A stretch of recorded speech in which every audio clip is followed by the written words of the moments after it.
What it do, what it do, what it do, what it do, what it do. My goddamn camera still ain't quite got the memo. We on this bitch every day. It ain't got the memo yet. We on this bitch every day. Get it the memo, boy. What it do, what it do, what it do, what it do, what it do. It's your player partner Ziggy 2 times. Yeah, I got some new braids, bitch. I got my hairline touched up, got my beard touched up. Well, I ain't got no brush, so I touched up my beard, but the beard ain't touched me back. But it's all good though, man. What y'all doing? How y'all doing? How everybody feeling today, man? We in this bitch today, man. You already know what's going on, man. New day, new dollars, man. Let's try to get this thing as hot as we can. You already know. Let me plug my phone in right quick, man. We're gonna get into this damn show, man. Sorry about the wait, y'all. I wanted to wait until this damn ad went through. And outside the ads, man, you already know how I do, man. I had a whole bunch of errands to run, man. It's payday errands, man. You already know what's going on, dog. We try to get this shit in and try to get this shit out. But first and foremost, man, I just want to say shout out to my boy Sean, Psycho Monkey. Shout out.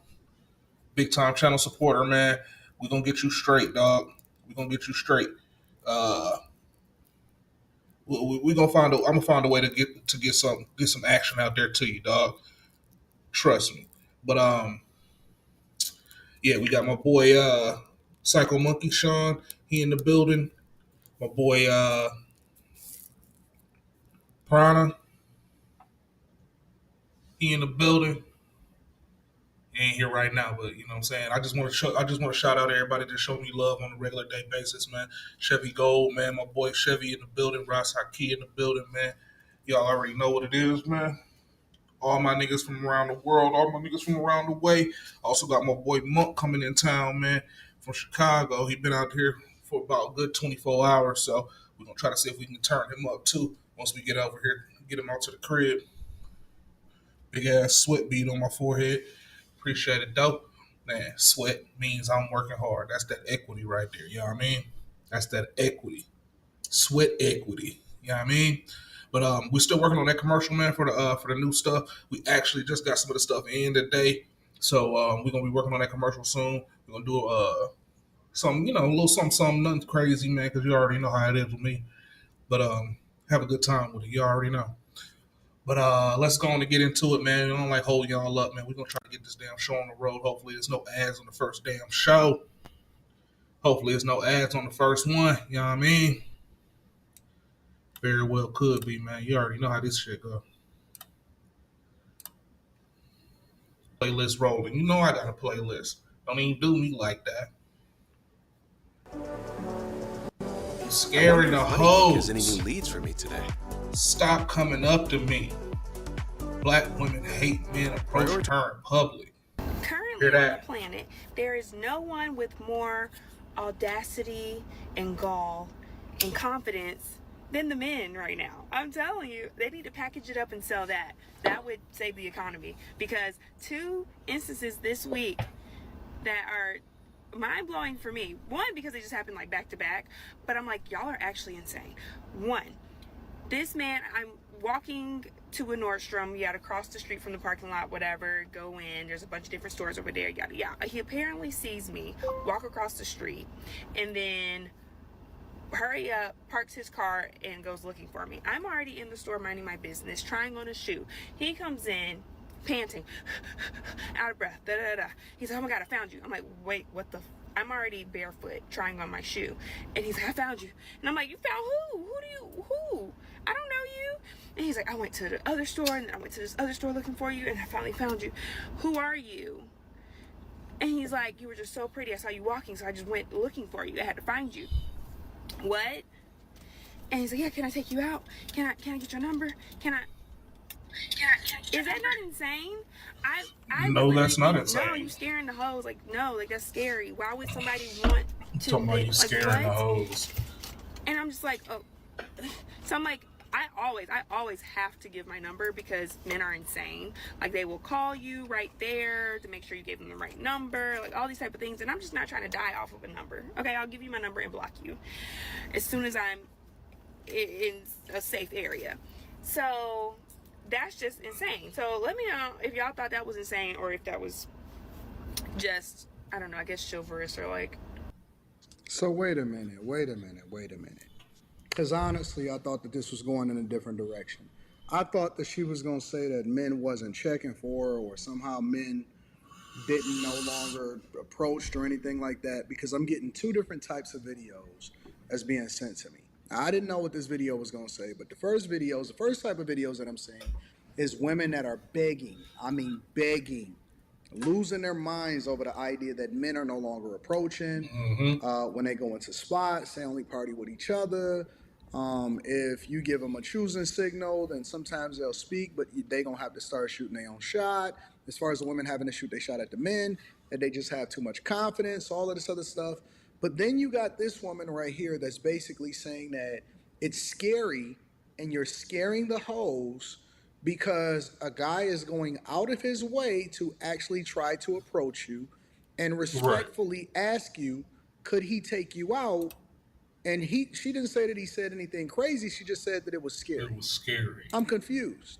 So wait a minute. Do women actually want men to approach them? Because this type of reaction is one of the reasons why guys en masse are walking away and they saying, okay, well, listen, I don't really want to be bothered anymore. I don't really care. You know what I'm saying? You probably got a lot of DMs or whatever like that. They're not really checking for you.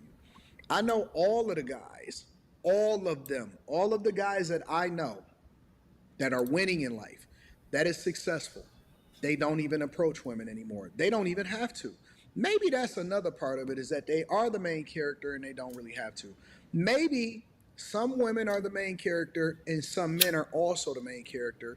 And so nobody in that sphere feels as though they have to go and approach anybody because they get so much motion. But one of the scary things about this though, and y'all got to be very very careful. One of the scary things about this is that at some point these type of women age, right? Or they age out, or you have a whole nother group of women that's going to come behind them because people are always having kids, and then those women then become more available than the women that were previously before them, and then they got to compete against a younger woman. Now of course this type of woman is never going to trip, and she is nice looking obviously, and so she's not going to trip because she's always going to have some type of forward motion. But the question that I'm asking again has nothing to do with her in particular. It has everything to do with her story. Do women want men to actually approach them, or do they want to be left alone? And if so, how do you go about?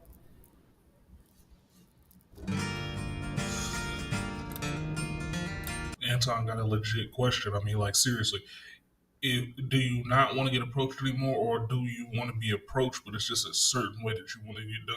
Is it a certain person? Is it a certain avenue, a certain kind of person that you want to have to hop down on you? Because I mean, if you ask me, outside of him huffing and puffing saying I was looking for you, that seemed like that was a legit way to hop down on a chick. You know what I'm saying? Like, oh man, I saw you Operating and in I that just wanted type to of come talk to environment. you. You know what I'm Let's see what the saying? rest of That what she got to should say, and then we're gonna have come back been and have cool. this conversation. I don't know. There's definitely not if he wanted to, he would. Because I just feel like that was crazy. Situation number 2. This man, I'm eating my quesadilla at the taco truck, which I'm always at. And so then, minding my own business, windows up, everything. He hops out of some minivan, which he was like it was his driver or something. He's iced out, got whatever. But looks like feature wise and whatnot that he snuck on the earth. Scary looking, right? And so he's like knocking He on my, I'm snuck on the terrified. Don't earth. be knocking on my windows. Like I don't do that. I don't roll down my window for like nobody. So I like crack it just a little bit because once again, terrified. I don't know what you could just like shoot me. I Looked don't know. like he So snuck roll down the on window the just a little bit, earth. right? He literally then, he's like, dang, you can't roll the window down just a little bit more. No, I don't know you. No, like, do y'all not have any social awareness? No. So I'm just Social like, what's up? What do awareness. you need? What do you need? What? And he's like, oh, I just want to talk to you. Just want to talk to you. Okay. And he's like, yeah, you just, mad pretty, blah, blah, blah. And he's like, can I, Y'all gotta stop giving these chicks compliments, bro. And y'all Mm-hmm. gotta stop honestly being so Stop giving them compliments drooling straight up. over them. You gotta stop Because caring, what bro. the fuck? Honestly, I don't give a fuck what she looked like. I don't care what she tapped into. I'm not sure if y'all understand that the less you care, the more that you get. But Mm-hmm. you know, and I'm gonna let this play out. And I always like to link back to the content creator because I give credit where credit is due. But y'all gotta stop giving a fuck. Honestly, Got to. go where you celebrate it, not where you tolerate it. You ain't gotta trip off of none of this at all. If she not giving choosing signals, if she not If checking for she ain't you, giving choosing if she not signals, I already ain't kind of making a choosing. play and shooting her shot in whatever subtle way or overtly that she That's shoots her exactly shot, how I'm feeling. fuck them, bro. And I'm not If saying that to she her ain't giving choosing because, signals, you know, I ain't even that she didn't do choosing. anything wrong, so I don't really care. I'm just using a talking point in order to illustrate a point. But why y'all care so much? Man, don't be going out of your way. Don't be trying to park your car. Don't be going and chase a chick down inside of a store. Don't do none of that. Let them be Goofies. whatever it is because it's always going to be a simp that blow their head up because with the guy that she want, they going to make it known that she want him. Can I take you out? I'm like, no. And so then he's just like, I do want to let you know that like right now, you know, they looking for me. I may be going to jail. My lawyer said I probably will do some time. So like, will you wait for me? No, I just met you. You just What? met me. What? No. Do I look like Fucking the up type the of bitch game, that would bro. wait for you? No. And he's like, you're just so pretty. Like, how you get your skin that way? Da da da. So I do want to let you know I used to do perks. And like lean and stuff. And then drugs? Do I? You say I look so pretty. I look like I do drugs. Why would me look like I would be with you and you do drugs? And you're going to jail. And then he mind you, he's like, damn, it's hot out here. Can I sit in your car? No.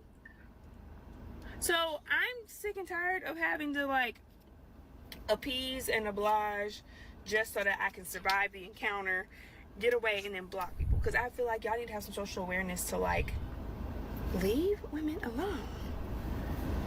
Is that not insane? That is so insane. Oh my God. So the lesson from Did you hear what she said? They telling y'all what y'all want. So, ladies, for the ladies that's watching this, when you see a woman that comes on social media and she say, "Where all the men at? What happened to Big and from the '90s and all of that dumb stuff that they talking about?" This is what men are encountering. This is what they dealing with. And this is why they choosing to leave y'all alone because this is what you asked for. You don't want a person to actually approach you. And I understand the second guy seemed to be a little bit dusty if we just taking her story at face value. But the first guy seemed to be regular and he seemed to be cool. So again, I don't understand what y'all tripping about. Anyways, let me know what y'all think inside of the comments. Make sure y'all tap into the Patreon link is in the description. Teach Henley 40% off your first order plus 20% off of life.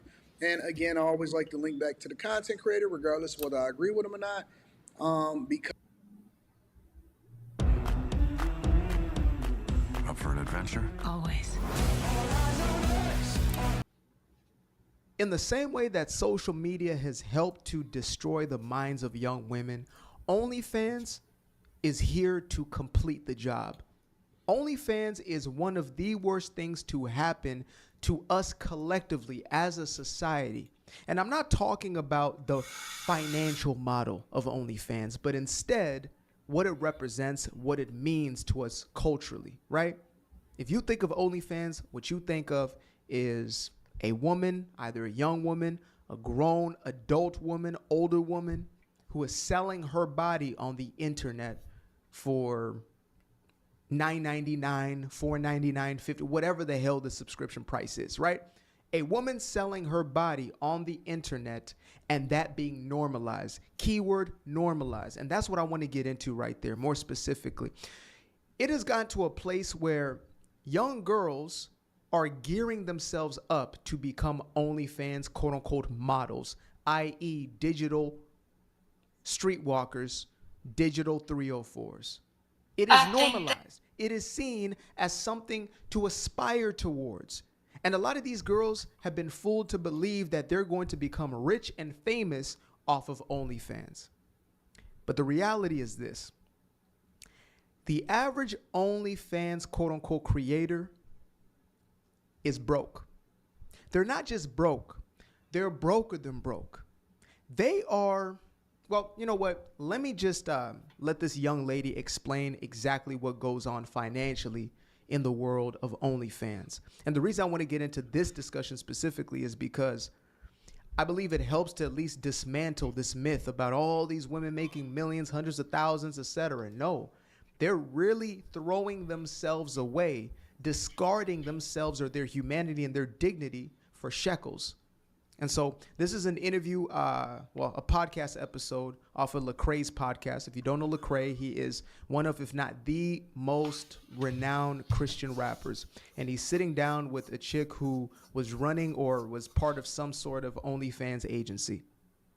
And again, I just want to play a snippet of her talking about the quote unquote business or financial aspect and the reality of what life looks like for a lot of these girls. And you won't hear this. They're not going to tell you this until they're out of it and, now they're doing their tell-alls.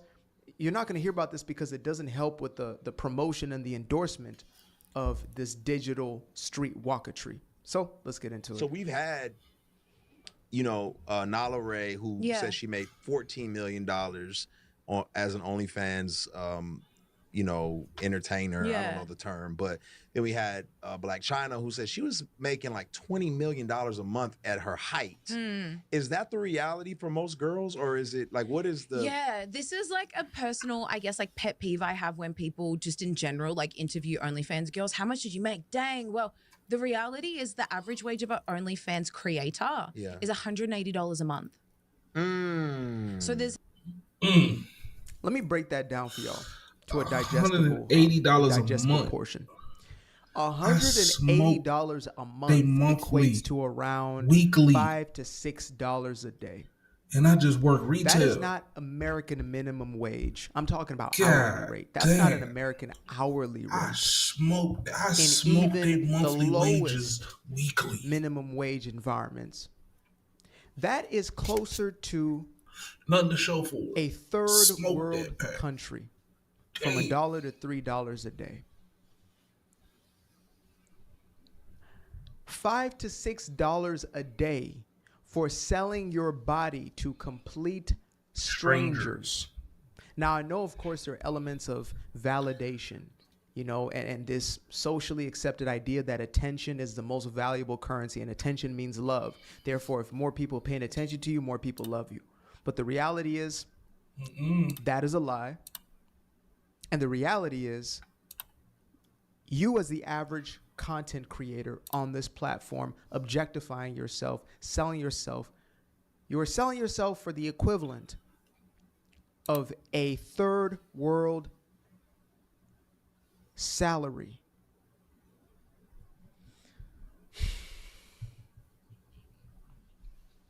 Sure, it's in 2022. There was 2.1 million creators on OnlyFans, and only 300 of 2.1 million were making more than $1 million a year. Only how many? 300 out of 2.1 million. 300. I don't even think the odds are that bad in professional sports. That is less than a percent of a percentage. Less than a fractile of a percentage. Sports that is are making like any real money. Maybe and again, 2%. these people making the millions, they're But still you have to think miserable about they have human beings. They're still 1,000 degenerating some odd, themselves, or like essentially 32 they are times destroying 52. themselves in the process. They believe they're fulfilling this desire for Hold affection. on. You know me, I like to do some math. There are 52 open roster spots minus free agent acquisitions that you can get in an NFL team.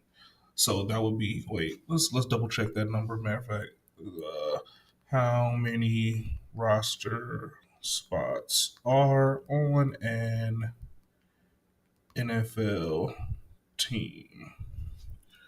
53. Okay. So yeah, that was one more than I thought. The free agent acquisition one is still at 1 now instead of 5, like I thought. So 53. 53 times 32, because there are 32 NFL teams, right? Ooh, 53 times 32. So you have 1,600, almost 1,700 roster spots open for the NFL. And there are how many active NCAA football players currently? 82,000 So, what is the percent? What is the percent of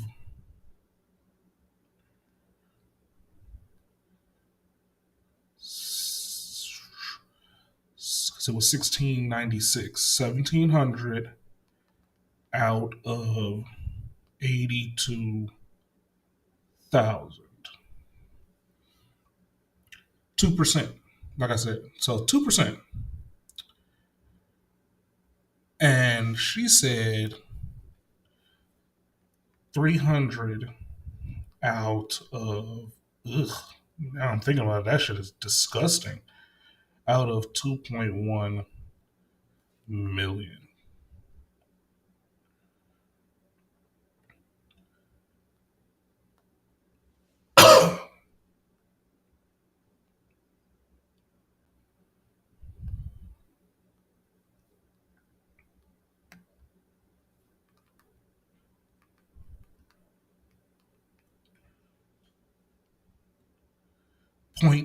0.014.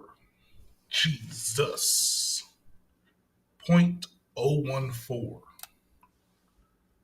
Attention, Oh. admiration, and of course financial compensation, when in reality what they're doing, they're getting paid what the average person gets paid, let's say a day after a day's work, a month. For far worse, you are better off scraping gum off the floor for $50 a day, and you will be significantly better off than somebody who is stripping naked for the world to see. That is insane. But again, it's the normalization. It's, the feminista sort of mentality. This is empowerment. This is uplifting. How dare you shame S work? It's real work. And even promoting this to the girls to say this is a viable way of living. And this woman right here, she's from Australia. Situation. And she was explaining during this interview how Australia actually has legalized, S work. And she was telling a story of how a girl came from, I think it was Japan or Korea or something. And she said, I just want to make some extra money. So I go to the brothel and I make a little money. Then I go back home. Huh? What? Now, again, some of y'all are so libertarian. You say, to each their own. They should do as they please. But this is detrimental to the society as a whole. In the same way, all of this corn, which it essentially is, corn has been to the detriment of our society. This has inflamed that same problem. Oh, there's a male loneliness epidemic, male depression epidemic. It's fostering and feeding that. Young women, have a lack of sense of self. There's not a male loneliness epidemic. The issue is that there's not any males pairing with women at the moment because everybody got porn or it's too expensive to date. Like, I don't understand why everybody tries to make it seem like niggas is just out here lonely as fuck. And there's plenty bitches to fuck. Do I want to take them home? No. Am I going to beat them down in their crib? More than likely, yeah. Like, am I going to stay with them for long term? No. So then they're going to keep thinking that I'm the lonely motherfucker, not them. They got to spin that shit one way or another so they can sell it to the women. It's not their fault. No, it's y'all. Y'all lonely as fuck. That's why y'all bring that shit up. Niggas is gonna be out here kicking it, doing whatever the fuck we want to do, whenever the fuck we want to do it, to the end of time. You gotta remember, man, half the fancy shit that niggas get, grown or men get, is not based on what we want. It's based on trying to catch the eye of the fucking woman. So it doesn't make any sense to say that the men are lonely when in all actuality it's these women out here carrying around 2 and 3 kids, bag ladying it up. They can't find a man to sit down and kick it with them for a long term. That's why they're lonely, and they're trying to push the narrative that we're lonely, so that they can feel bad about them being dipped by themselves. You know what I'm saying? They're trying to take their light off of their ass. Worth, Or self-esteem. maybe I'm tripping. They I feel am terrible high. about themselves. I'll be smoking. There you go, right there. Maybe I'm wrong. It is feeding and Let's fostering keep the listening. same system. And if there is an agenda to tear apart the fabric of society, this has been one of the most pivotal aspects because it's normalized this. It's scaled it at an unprecedented rate, right? Because it's the internet, and the internet scales ideas. When you see that every other little girl is on their 18th birthday becoming an OF chick, and this is the phenomenon. This is real. This isn't me just making it up. She states it herself. The most popular subjects, she said, were barely legal, teen, young teen. Right. Exactly. He ain't lying. He ain't lying. He ain't lying. And it's been like that since the beginning of time. The only difference is that you can go find whatever chick that you see out on the street damn near doing porn. And if you find their OF, literally more than 80% of the time, there's a Reddit for free. So why would I even pay for it? Why would I even pay for it? What would I even pay for it for? And you can reference what's her name, Bad Barbie, Catch Me Outside girl. She said She's that all there over were Reddit men who were waiting. There was countdowns until she turned 18. Now this ain't new, but it's still creepy and it's vile and it's dangerous. And yet we're feeding it and we're okaying it because we're afraid to speak out. Oh, I don't want to be judgmental. Oh, I don't want to be considered as a prude. Oh, well, they're just kids. They're going to do what they do. No, you as a parent are actually the problem if you're not able to ward your children away from this sort of behavior. People like me, I ain't no fucking But parent. they're doing what they love. No, they're not doing what they love. They feel a lack of love within themselves, and therefore they're doing this to compensate. And the ones doing it for financial reasons, you're broker than broke, unless you're part of the top 300. And she'll down who those 300 are. I ain't gonna care too much. But if you think about it again, think about effective.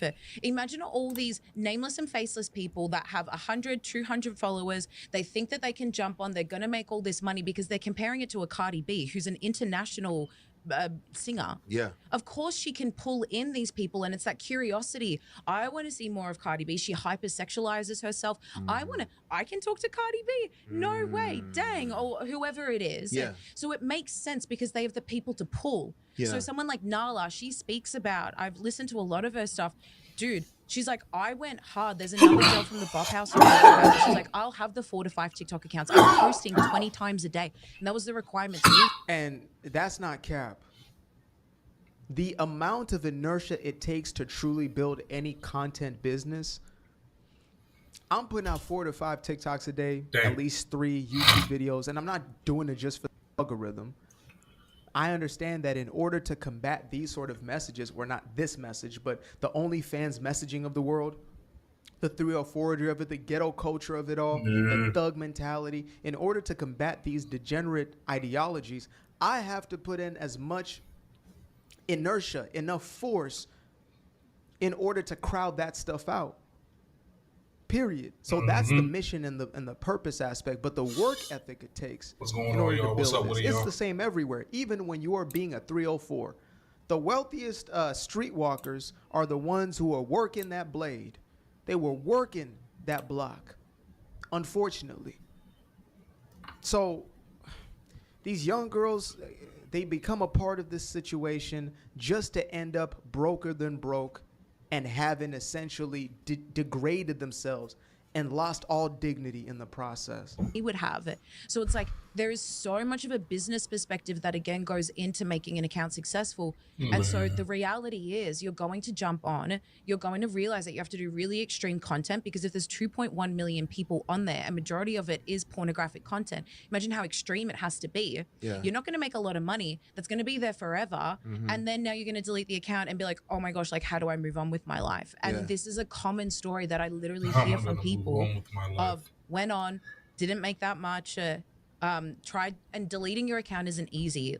Like, I don't know if Nala has spoken about this at all, but I even had a friend back home who was trying to delete it. If you have paid subscribers on your account, you need to get them off. They need to cycle out. You can't like directly, it's not like you can message OnlyFans and there's like some little person that helps you. You get a ticket. Yeah. And so even just the steps to get your account shut down, but that doesn't get rid of the content because it's on the internet forever. It's not protected. Forever. The internet is forever. There are things I have said that are just out of pocket, and I'll still say some out of pocket things, but I'm okay with them. I'm okay with those things being out forever. And, you know, I have hopefully evolved and matured throughout my years. In some places, not, but very much. Still pretty petty in those places. But overall, I'm okay saying that was me, that was me, that was me. A lot of these young women, they're not going to be okay with it. They try to move on with their lives. You know, this chick, lady, somebody said chick is offensive. I'm still going to use chick because I use dude, chick. I don't, it's not a slur.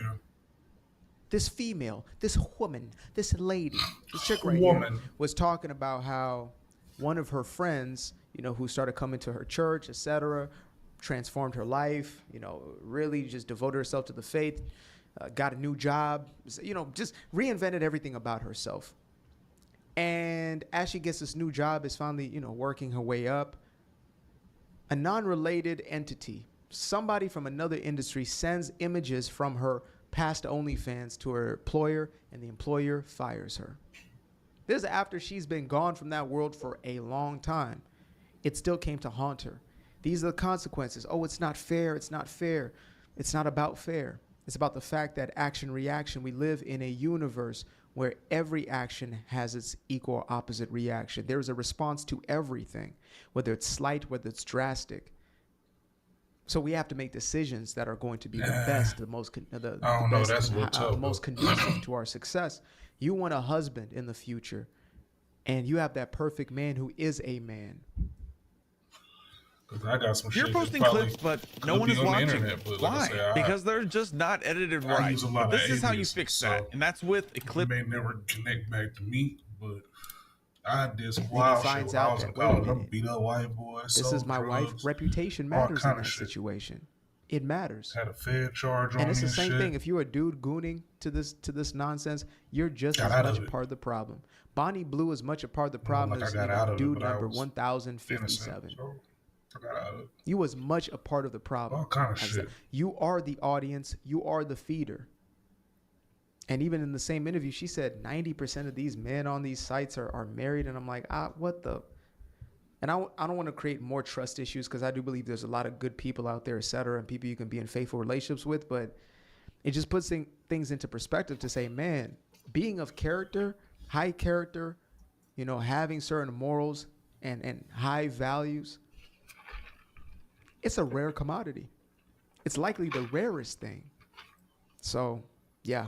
Sweet tea, sweet as fuck. I wish the best for this entire generation.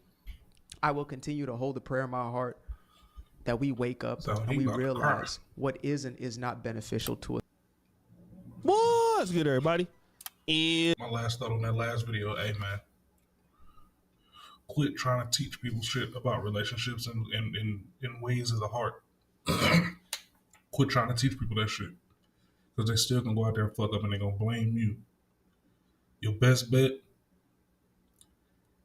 is to disassociate from what you don't agree with. That's attraction, ideology, mentality, the way they move. If you don't agree with it, if you ain't attracted to it, disassociate yourself from it completely. Act like it don't even fucking exist. I ain't gonna say that's what I do and that's what keeps me happy, but that's what I definitely do. If it ain't for me, I ain't finna force it. Square peg, round hole, bro. Ain't no point. You do what you gotta do to get yourself together, man, and whoever gonna come aboard on the fantastic train, let them hop on. If they ready to get off, let them hop off. If they want to come over here and kick it with you for longer than what you expect them to kick it with you, let them ride the ride. If you ain't fucking with it no more, tell them. Shit like that. Like, just be real, be forthcoming, and don't give a fuck about how people feel about whatever the hell you got to say, because your feelings are more valid than anybody else's, unless you put their feelings above yours, which you should probably never do, because that's the easy way to simp town. It's your boy, O'Shea Duke Jackson. Just saying. Back at it again with another episode of the Celebrity Junk. If you guys don't know, a few days ago, there was the BET Awards. And it wasn't just any edition of the BET Awards. It was the 25th anniversary of the BET Awards. And of course, some of your favorite actresses were out there, things like that. And in that came an interview with Tisha Campbell on Entertainment Tonight. Now, for those of you who remember Tisha Campbell, she was most known as the girlfriend and the wife on Martin. She was in the 1988 film School Days, directed by Spike Lee, so that was her coming out party of that also. But she was also married to actor Dwayne Martin, okay? And they're married for many years until that didn't work out. Dwayne Martin went and got with a much younger lady, and Tisha Campbell, on the other hand, did not. And so Tisha Campbell is still relatively single. And, you know, the last few years, I would honestly say, since, you know, her and Dwayne Martin have separated, it has been quite hard for her. All right? It's been quite hard for her. So because it's getting hard for her, HoneyBook has handled all of my proposals, my contracts, and my... Shout out Eric Kahn on YouTube. Y'all ever get a chance to go watch him, man? He's the original Smoke Buddy on YouTube, man. The original Smoke Buddy, the original Smoke Sesh on YouTube live stream. Hey, I ain't seen nobody else do it before him, man, but shout out to him. Huge pioneer for me, man, because it made sure I knew that you can still go get this bread on here without having to deal with that shit. You know what I mean? Yeah, back into it.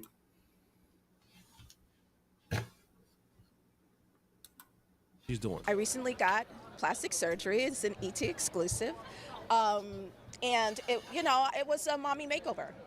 I had extra skin from the baby and a little bit of droppage here and a little bit of droppage there, and they tightened me together. And so I happened to be working on the Miss Pat show with Taj and Lily from SWV, and we got a chance to talk, and I convinced them to call the doctors. But wait, there's more. And they wanted mommy makeovers too, and I just feel like, we should be feeling good about ourselves.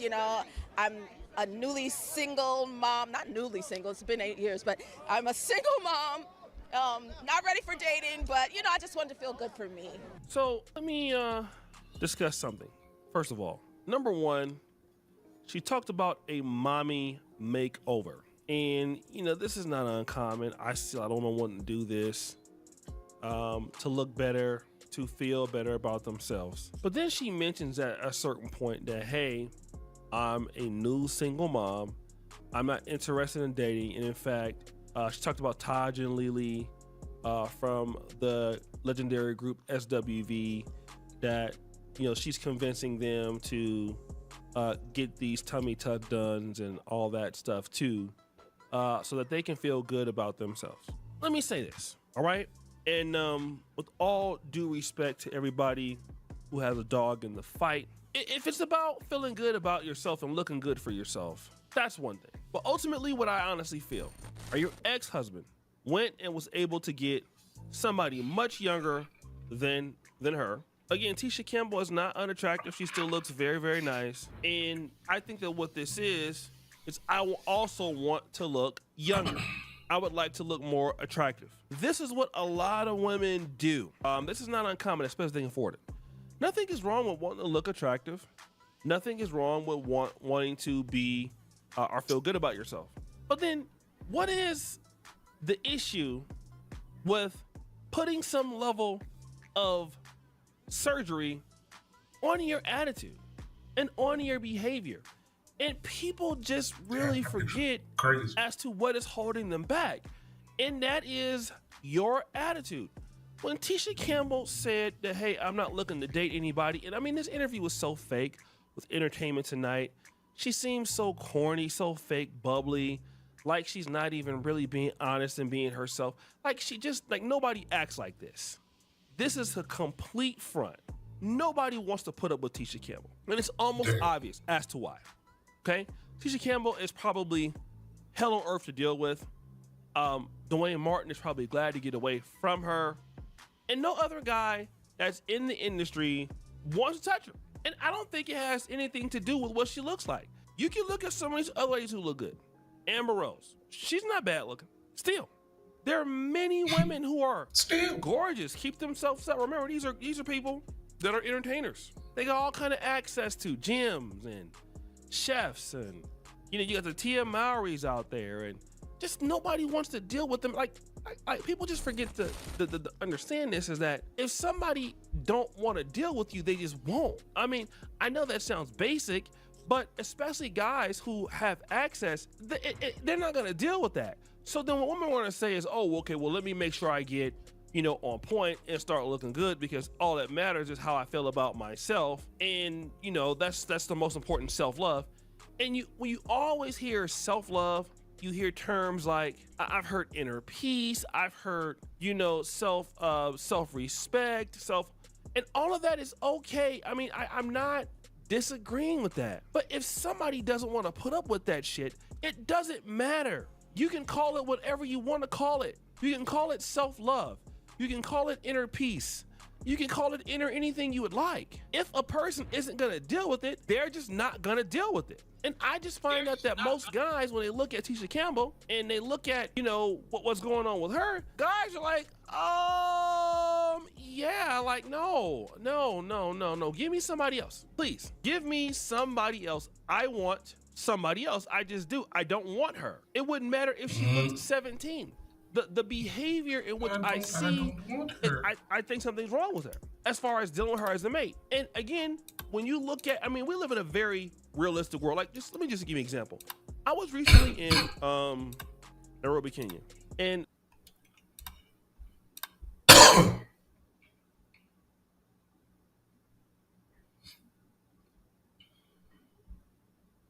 obviously the African American community is growing heavily there. And so there is a specific situation where there is a particular person. So she's a lady. She's in a pretty decent business, all right, and in Kenya. Let's say this person does some level of hospitality and service, especially within diaspora, has a huge opportunity. Every time you mention this person or this woman, everybody hates this person. I have not met anybody who has come across this lady, and she is married, but that have anything good to say. It wouldn't matter if the woman was like extremely beautiful. The first what's going on? thing you deal with is her shitty attitude. The first thing. I've met the lady before, but the lady has a horrible disposition. And I was thinking, if that lady got surgery. AI writes my copy in seconds, but resizing a video still takes 3 tools and a mild breakdown. If that lady got, this and that, would it really help? I guess to a certain degree, she could feel better about herself. I guess she could. She would feel, better about how she looked. But ultimately, like, the word would get around, and then the guys that, if let's say, for example, if she was available and a guy wanted to put up with her and wanted to talk to her, the guy would say, hell no. Like, no, like, it's okay. It doesn't really matter that she's fine. Because guys who actually have something going on, it's just too many women out there to put up with it. And if you're Tisha Campbell, and if you're Tia Mowry, and if you're somebody like that, what is a guy to say? It's too much energy. A guy could just be like, oh, okay, yeah, so who's the other chicks? It's just that simple. Like, I was hanging out with some of my buddies not too long ago. We're in the industry. Some of those guys are big, but not in this area, not in like the African American sector, just big on YouTube overall. And they're saying the last thing that they have to worry about is opportunities with women. It's the last thing. It never occurs to them to even consider opportunities with women because they're just that many. And these guys are YouTubers. They're not on the level of Tisha Campbell. They're just local YouTubers, right? Just here in Africa. And they have so many opportunities that at any given time or any given point, if it's something that's done that they don't like, they just move on to somebody different. It don't even have to be the woman's fault. They just feel like it is. And they just have opportunity like that. And if women don't work on their attitude, they don't even have to tell them like why. Like, okay, so you don't want to do X, Y, and Z. Got it. Oh, you feel like you don't have to listen to what I'm telling you. Got it. Within 10 minutes. That's all it takes. So guys, what do you think? It's your boy O'Shea Duke Jackson back at it again. Another episode of The Celebrity Junk. Appreciate you for all you do. Grab the bell. We're out. He didn't really have to make that long of a video dealing with that. Trump and Vance and them, you know, they just put themselves out there. They're more direct. They have co-opted masculinity and they've politicized it. I hate this term, the Joe Rogan of the left, that they need one. Joe Rogan is sort of left. Yeah, I do feel as though they are a distraction from class consciousness. All of a sudden, everybody's talking about young men. Men. Men. Men. Young men. More than half of the male vote nationwide went to Trump. Men under 30. Men under 30.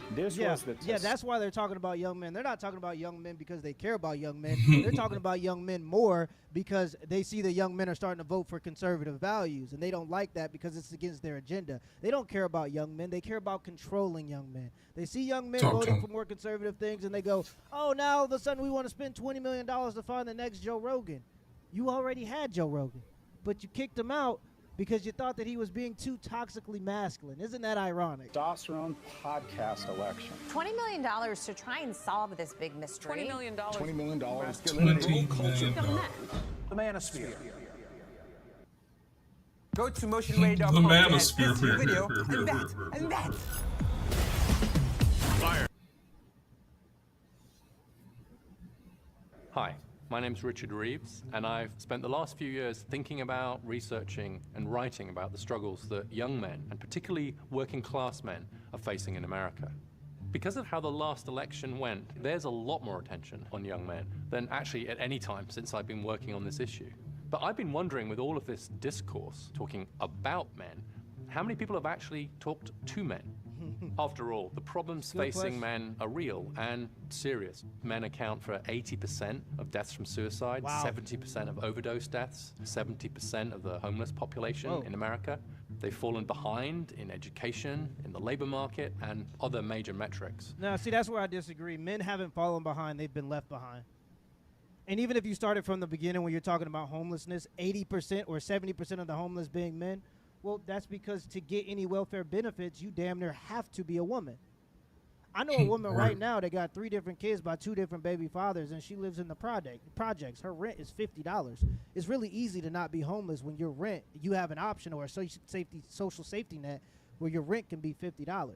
Most of the homeless shelters are for women. So we have all these social safety nets that are created for women that men predominantly contribute to via their tax dollars. So yeah, men aren't falling behind, they're being left behind. When men were 60% of college attendees, it was because women were oppressed. Now that women are 60% of college attendees, it just means that women are just superior. And the feminists will always say, well, women weren't allowed to go to college. But even when you look at statistics all the way from the 1920s, you'll see that more women graduated high school in the 1920s when women were just being oppressed and slapped by their fathers and husbands.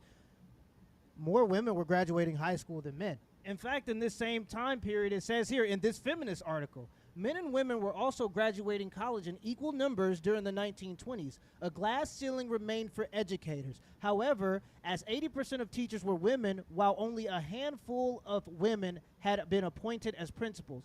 So pretty much women have always been in the workforce, even when they said that men were just slapping their wives. Women have always been in the workforce. Women have always been able to go to college. The only difference is at this time, women prioritize families. Women have always owned businesses. The first female millionaire is from the 1800s. Women have always been able to inherit property. But the reason why the feminists will try to make it seem like there was this historic oppression is because they want to justify why women are so cruel towards men now and why they should be cruel towards men now. Men haven't fallen behind. Men have been left behind. Young men in particular, those aged between 20 and 30, who are feeling the sharpest impact of many of these changing ideas and paradigms about men's roles, opportunities, and their outcomes.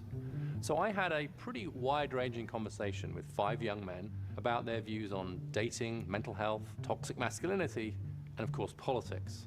I am a carpenter and a musician. I was a former teacher, and now I'm a union organizer. I'm currently working on an undergraduate degree. I've been bouncing around different part-time jobs and internships. I've done electrical, I've done construction. Most recently as a substitute teacher, and now working at the front desk at a tennis club. Moving, cleaning, any type of physical labor.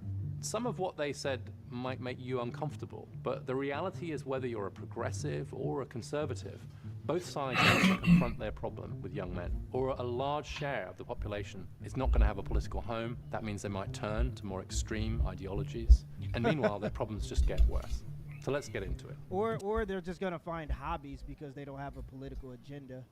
I think that you making them political is gonna make them more likely to be political extremists than them not caring about politics at all. Exactly. I think when you don't care about politics, you end up spending your time doing bird watching. You do And stuff maybe that that's you what some care of us about. were meant to do. Everybody wasn't meant to be a TikTok politician. Did you vote in past elections, and can you tell us how you voted?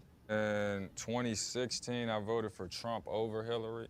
Before then, you know, I didn't really vote, but I did support Obama in 2012 and 2008. We definitely went Trump in 2020. Not like I didn't support him. I don't support anything political, you know. I believe that I'm just a working man in America. Yeah, you I know, feel the that. president don't matter for me. They ain't gonna pass some crazy executive order that's gonna change my life or anything. It's all happening. Just smoke and mirrors for me, you know what I'm saying? I voted in this election. Voted red down the ballot, and I voted in the primary. And before that, I was too young. The last time I voted was 2012 for Obama. It was the first time I could vote. After that, I kind of felt as though, you know, politics and politicians were kind of blending into a uniform party overall, and things weren't fundamentally changing.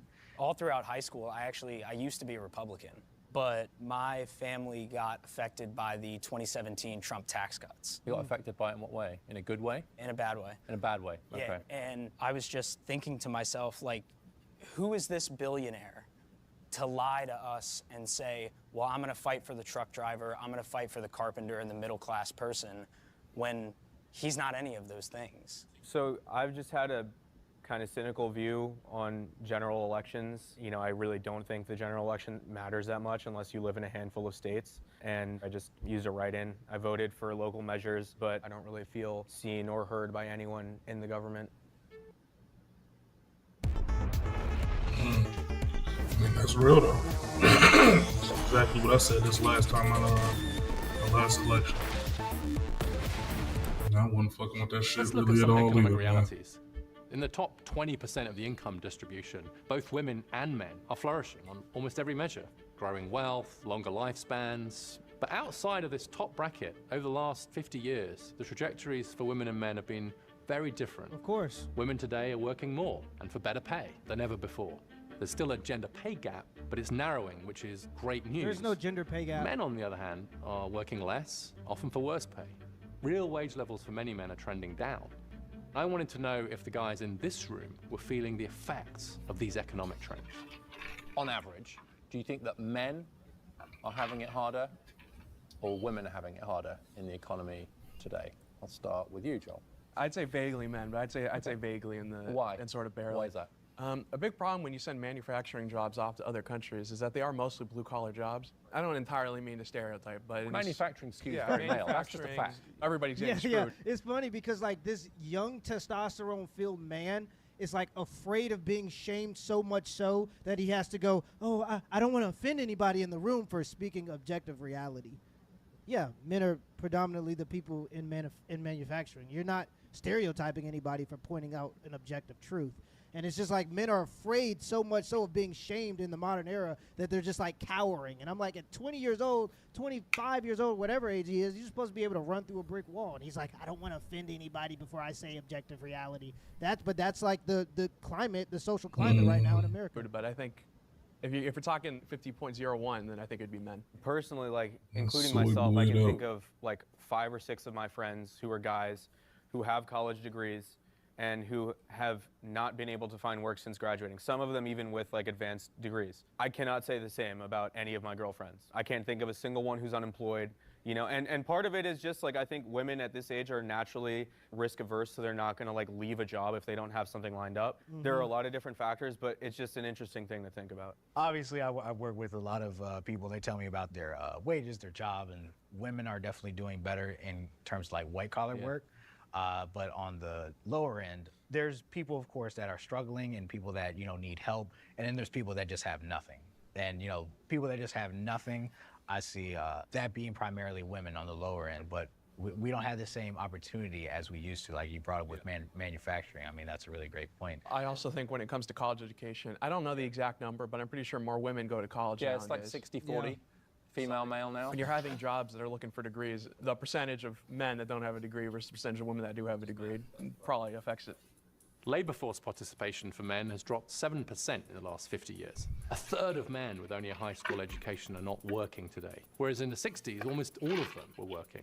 And that's Yes, partly because there were more jobs where you could just turn a rich and make a living that could afford for 2 cars, a white picket fence, and you could live out, or you could provide for a family off basically putting nuts on bolts. because male-dominated industries, production, manufacturing, Yep. construction, transportation, they've all been particularly vulnerable to a 1-2 punch of more free trade and automation.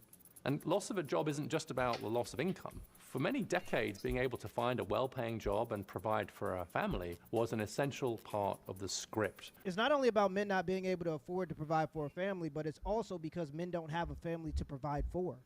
Men will choose freedom over responsibility every day unless they have people that they love that they have to be responsible for.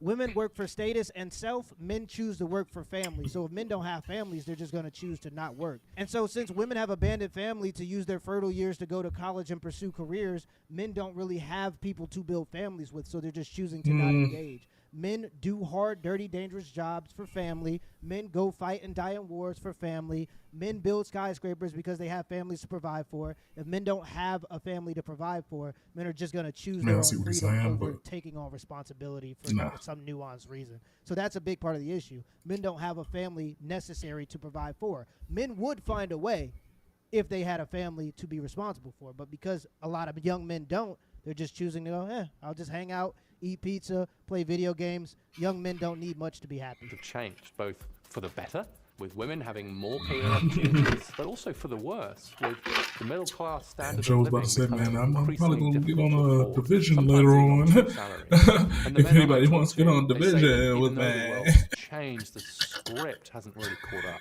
It's almost like Shit. they're being cast in a modern-day HBO drama with a screenplay. Yeah, it's because they're living through the eyes of a woman in a world that's curated to predominantly prioritize women. That's exactly why. We're living in a feminine society, and the ideals are sometimes chaotic and they don't add up to objective reality, and that's what we're living in. We are living in essentially a screenplay of what perfection is supposed to be through the feminine lens. Leave it to Beaver. You know, Wally, shaving is just one of the outward signs of being a man. It's a whole lot more important to try to be a man inside first. There's still a feeling of like having to be a provider, despite, you know, the economic situation currently where that's becoming increasingly harder. Especially for working class men. Yeah. Do you all agree with that there is still this expectation on men to be doing well economically? Absolutely. Even as it's harder for men to do well economically in many cases? I think the expectation is there, but I think it's less of an external pressure and more among men. There's a sense of inferiority. So you think it's more about almost like the competition? I do, yeah. But I want to get to this change thing. Maybe That's Chris, so you stupid. and Joel, you both talked about your grandfathers. And I think you both talked about them providing. Yeah. Like for their family. So how do you think it's different now? How do you think the expectations on men are different now to they were on your grandfather? Are they better or worse? Worse because the economy. You know, things is more expensive now. And Yeah, it's because we push women into the workforce. And that's the part that nobody wants to talk about or deal with. When you push women into the workforce, you double GDP, but things get more expensive because you can afford more. When houses were unaffordable, you just didn't buy them, and that would regulate the prices. But because when both people went into the workforce, they could afford the houses, the prices of houses have skyrocketed because two-income families made it so it was damn near impossible to be able to afford a home if you were just a single earning family. Area, the DMV has a lot to do with it too. Like this is a high earning area. Cost of living is through the roof. But says my grandfather growing up down in Georgia, South Carolina, I don't even know what their rent was. It was probably somebody's car insurance up But here. women weren't earning as much back then, right? Nah, so they were more reliant on him, probably. I never seen my grandmother work at all. Exactly. Yeah, my grandmother never worked. She Yeah. was always at the house with me or if I was in school, and Yeah. my grandfather made enough So money. she didn't need him economically in a way, maybe that women hopefully don't today. She just Hopefully, knew. why is it a good thing that there isn't interdependence in marriage? Nothing that doesn't have interdependence is going to last as long as something where two people also depend on each other. It's not a good thing that women don't depend on men financially. You can see that in regards to what's been happening to the American family recently. So I don't think that's necessarily a good thing. I don't think it's necessarily a bad thing either, but I don't think it's necessarily a good thing. Hayden. I think men, yes, due to, you know, chivalry and traditional gender roles. Yeah, they are expected to be providers, but I don't care if my future wife makes more money than me. It doesn't. The issue is she's gonna care. She's gonna be more likely to divorce you. You can look up the statistics yourself. Women who make more are more likely to divorce their husbands if their husbands make less than them. That's just a fact. I wish I was making this up, but you can look up the statistics yourself if you don't. Do any of you care? Would any of you worry? I would love that. I would love that. Exactly. That'd be great. Yeah. Really? That'd be great. I'm proposing ASAP. Yeah, but see, that's the bigger issue. And he's saying that the pressure is because men are competing with each other, and that's the issue, male competition. But no, the women are the ones that expect you to be able to provide a life of luxury if they want to be with you. And that's part of the bigger issue, too. Men aren't only expected to provide. They're expected to provide a lifestyle of luxury, and if they're incapable of providing a lifestyle of luxury, then they are considered to be incapable to provide. Part of the responsibility in the past of a woman who wanted to be provided for was to live within the means that the man was able to provide. So historically speaking, women would knit. You would see hand-me-downs. There was oftentimes only one car in the household because that's what you could afford, and it was used for the man to go to and from work. A lot of times our grandmothers couldn't even drive, because they just hardly ever did. They were willing to live within the means that the man was able to provide because they care more about the man than they care about the lifestyle. In modern times, if you're not capable of providing a lifestyle of luxury, then you're considered to be not capable to provide. And the pressure to provide and the pressure to make more comes from the female side. Because no matter how much women will fight for equality, they will fight for equality and then look down on the men who make equal to them. That's the current situation that we're in. By and large, not every woman, of course. And you got to say those disclaimers because somebody's going to be in the comments, well, not every woman, but yeah, predominantly women want men to make more than them. They want men that are superior in every way to be with them and to say that they're equal. Women want men that are superior to them in every way, taller, bigger, faster, stronger, make more money, more competent, to be equal to them, to consider themselves to be equal to them. The whole feminist movement was never about equality. You got to get that out of your head. That's feminist propaganda. In the union. Okay, so this is interesting. Right, but then we ask this question, do you think that the guy should pay on the first date? Oh, yeah, maybe the first few. On the first date. Okay, Let's explore that. Let's explore, right? So there's tension here. All of you said you would be quite happy being in a relationship with a woman that earns more than you, but all of you said that you should pay for the first date, and you said, like, that's really interesting to me. I think it's more of an acknowledgement, like, I've asked you out. So if she asked you out, it might be the other way around?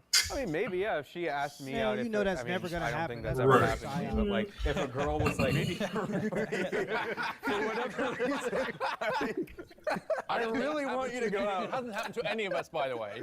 So I don't know why we're all laughing. Men's issues with expectations can work the other way too. In a society following the old gender script, men are not only saddled with expectations, increasingly impossible to meet, but themselves are forced to expect less from certain institutions that are supposed to support everyone. They're going to put you on the spot here a bit, Darren. And that's why you got to have options, y'all. You had some difficulties within a relationship. So we're here to talk about. You got to have options. Let's talk about how relationships can end. I know you've had some personal experience with that. Putting all your eggs in one basket until that basket's big enough for all the fucking eggs. She actually ended up like assaulting me.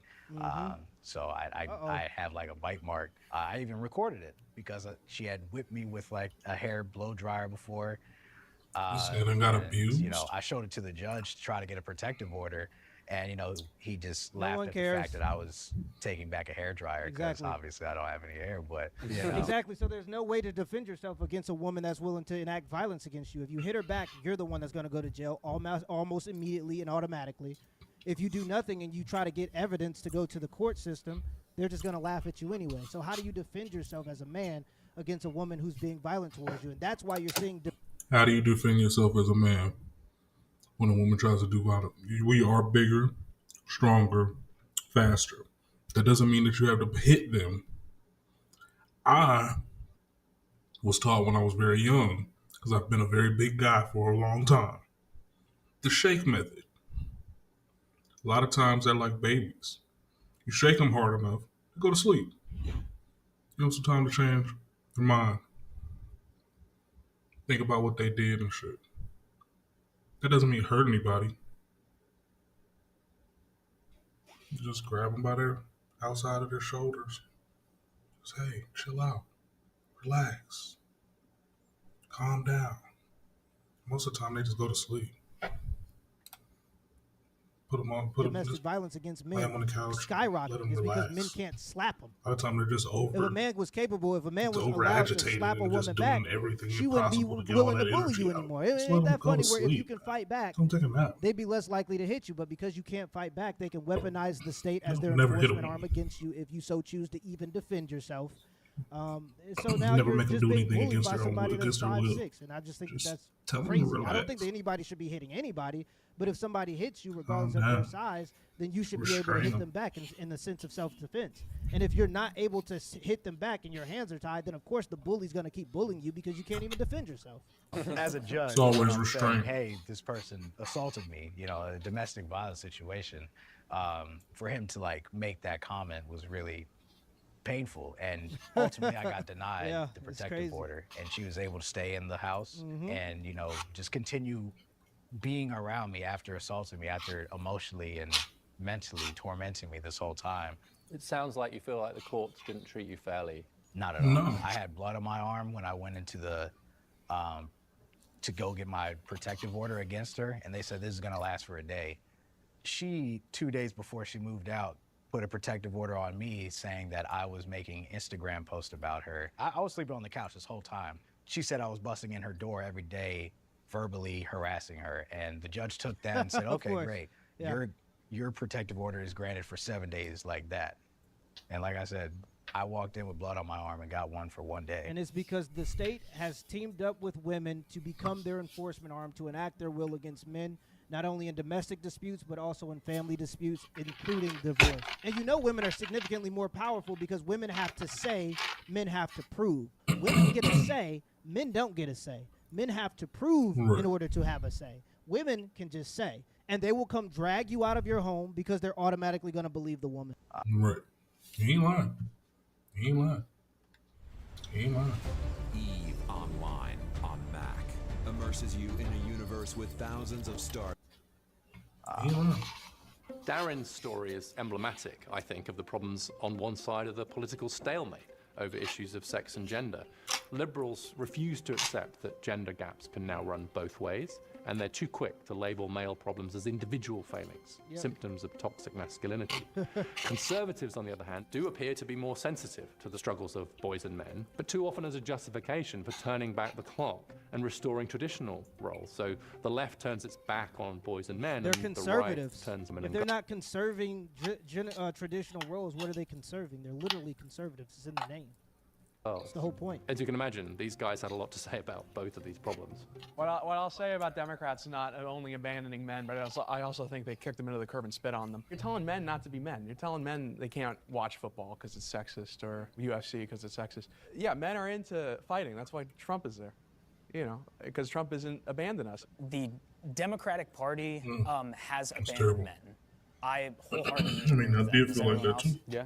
But I think what's worse is the Republican Party actively lying to men. They play the culture war. They don't want to talk about who could actually be exploiting them, like billionaires, corporations, like trans people are not hiking my credit card interest rates. Yeah. They did not keep my wages stagnant. I will say I agree with the whole interest rate thing. I think that the interest rates that we have now are predatory.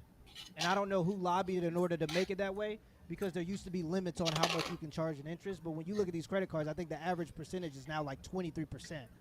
In order to get a 23% interest rate, 100 years ago, you had to meet a guy in an alley.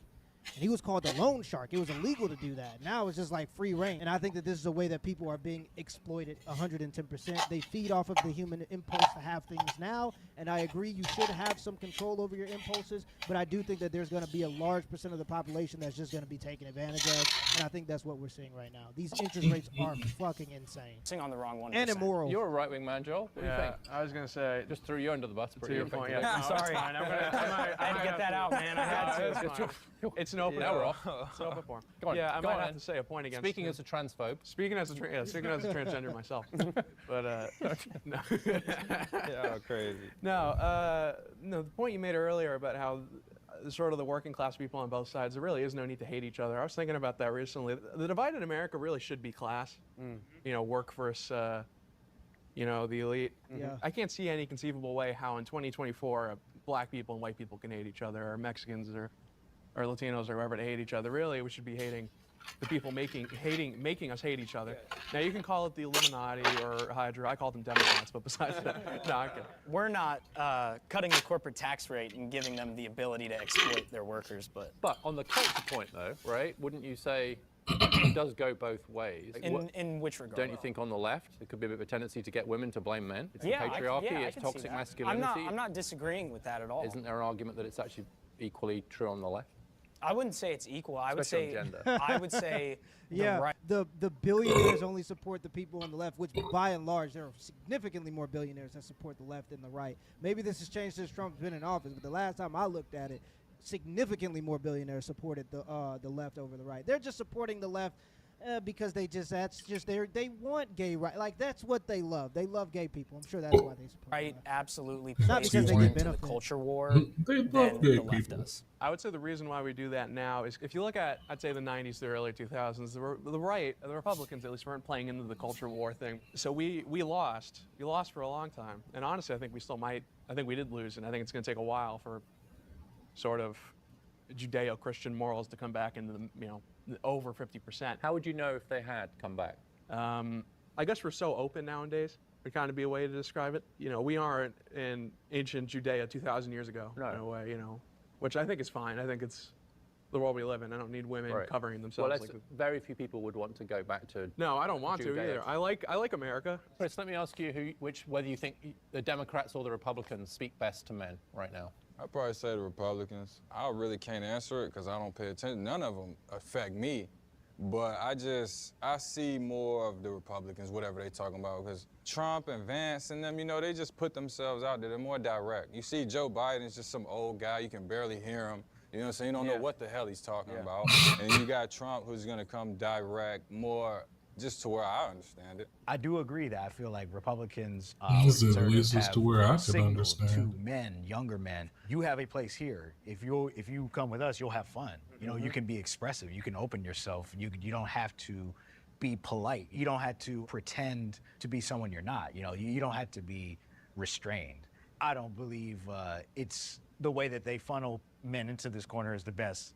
I mean, you'll watch a video on YouTube about working out, and then Andrew Tate will pop up eventually, and then some more right-wing comedian will pop up, and then you'll have Joe Rogan, and then you'll have Ben Shapiro, and then you'll just be exposed to this whole manosphere. I hate this term, the Joe Rogan. Yeah, but it's fine for like our young boys to go to a movie and then there's two men kissing, or it's fine for our young boys to be in school and they're told that they're bad for being men and that every problem in the world is because of them. Damn. And that they're inferior. That's how they doing to the kids now? To the left that they need one. Joe Rogan is sort of left. He endorsed Bernie Sanders in 2016 and 2020. All I've seen in my lifetime is Democrats conceding more and more and more and more. Especially on men's issues, would you say? Especially on men's issues. And they're just slowly shrinking the circle of issues that they actually care about to align with things that aren't going to get their donors pissed off at them, I love the point, though, about Joe Rogan endorsing Bernie Sanders twice, because anytime somebody who appeals to young men across the board rises to a level where they might actually reach any sort of real power, Democrats just kneecap them. The Democrats don't have a narrative when the Republicans do. The Republicans are immigrants, trans people, a bunch of minority communities. They're the reason why your life is bad. The Democrats don't have that. They have, we're going to tinker around the edges of the status quo. Well, wouldn't they say that it's the billionaires, it's the I don't think the corporate wing of the party would. They're sitting in the room. Yeah, they're sitting in the room. The Democrats have as much corporate money as the Republican Party does. Do you think that the Democrats have become too much the women's party? I don't even think you can really say that. I think there are probably more women that vote Democrat than men. That's true. Absolutely true. But I think Democrats are just completely empty and lack any real spine when it comes to any issues whatsoever. Republicans, they do the things they campaigned on. For better or worse, I think most of the policies they implement are just objectively evil and create more human suffering than we already have. But they actually do. That was a know, terrible clip. And it speaks to voters. If you're the kind of person that thinks illegal immigrants are causing all the problems in this country, then you like what's going on right now. You like that people are being randomly kidnapped off There's the street. an authenticity to right. it. They're not telling you one thing and doing another. Democrats, on the other hand, they tell you that they want to do all these progressive things. They tell you they support, lowering the cost of healthcare and education. They tell you they support, raising the minimum wage. And then what happens when they get in office? Biden can't even get his own senators to approve raising the minimum wage from $7.25 an hour. Like, the fact that that's still the federal minimum wage in this year, 2025, is a joke. Dead ass serious. Honeybook makes it look like I'm a team of 10 when it's really just me in the background. I get to live my dream of being. What they were talking about really was a sense of authenticity. There's a high degree of respect among men, I think especially for young men, for men who say what they think and stand by it. Yeah. He's been insanely consistent his entire life. He's basically been saying the same thing, been for the same thing his whole life. That kind of codes as a kind of masculine virtue. The Republicans, they have co-opted masculinity and they've politicized it. You see it in like UFC. Like I'm on the left. I like watching UFC. I think it's very entertaining. I think it's a very skill-filled sport. Yeah, but I think that's kind of just in response to the left co-opting femininity and masculinity, by the way. They pointed out that what the masculine is to be gay and the masculine is to be passive and the masculine is to be accepting and tolerant of everything. And so they co-opted masculinity first, and they definitely co-opted femininity into being more masculine. They told women that to be smart, you should chase career and further education. That's the smart woman. The dumb woman is a slave to her family. The high status woman is the one with the education, and the classy woman is the one with the education that can, so they co-opted femininity too, and I think that happened significantly before, and I think that the co-opting of masculinity on the right is really just a response to the masculine and the feminine being co-opted by the left. But I don't want to see Trump and RFK Jr. and nerdy Mike Johnson walking to the octagon. Like, people... You kind of do want to see Mike Johnson doing that. I don't want to see him anywhere. Nowhere has all of this mess played out more than in one specific phrase. What do you think of the term toxic masculinity? Good and useful term or a bad and unhelpful term? Who's answering that? I'm just going to see who wants to take toxic I'll masculinity. go first. This is how we find out who's the most toxic. Well, I hope I ain't too toxic, but for me, I don't even believe in nothing like that. I believe a man is supposed to be a man. You know what I'm saying? Exactly, You're and supposed that's to be a man. masculine. No matter if another man feels offended by it, everybody ain't gonna respect you. Everybody ain't gonna like you. If a woman's saying that a man's doing too much or something, he's just trying to be a man. This man is so based. The only one that didn't go to the college indoctrination institution. Isn't that interesting? The one that is the most based. No. Or he might be being a jerk or a predator or whatever.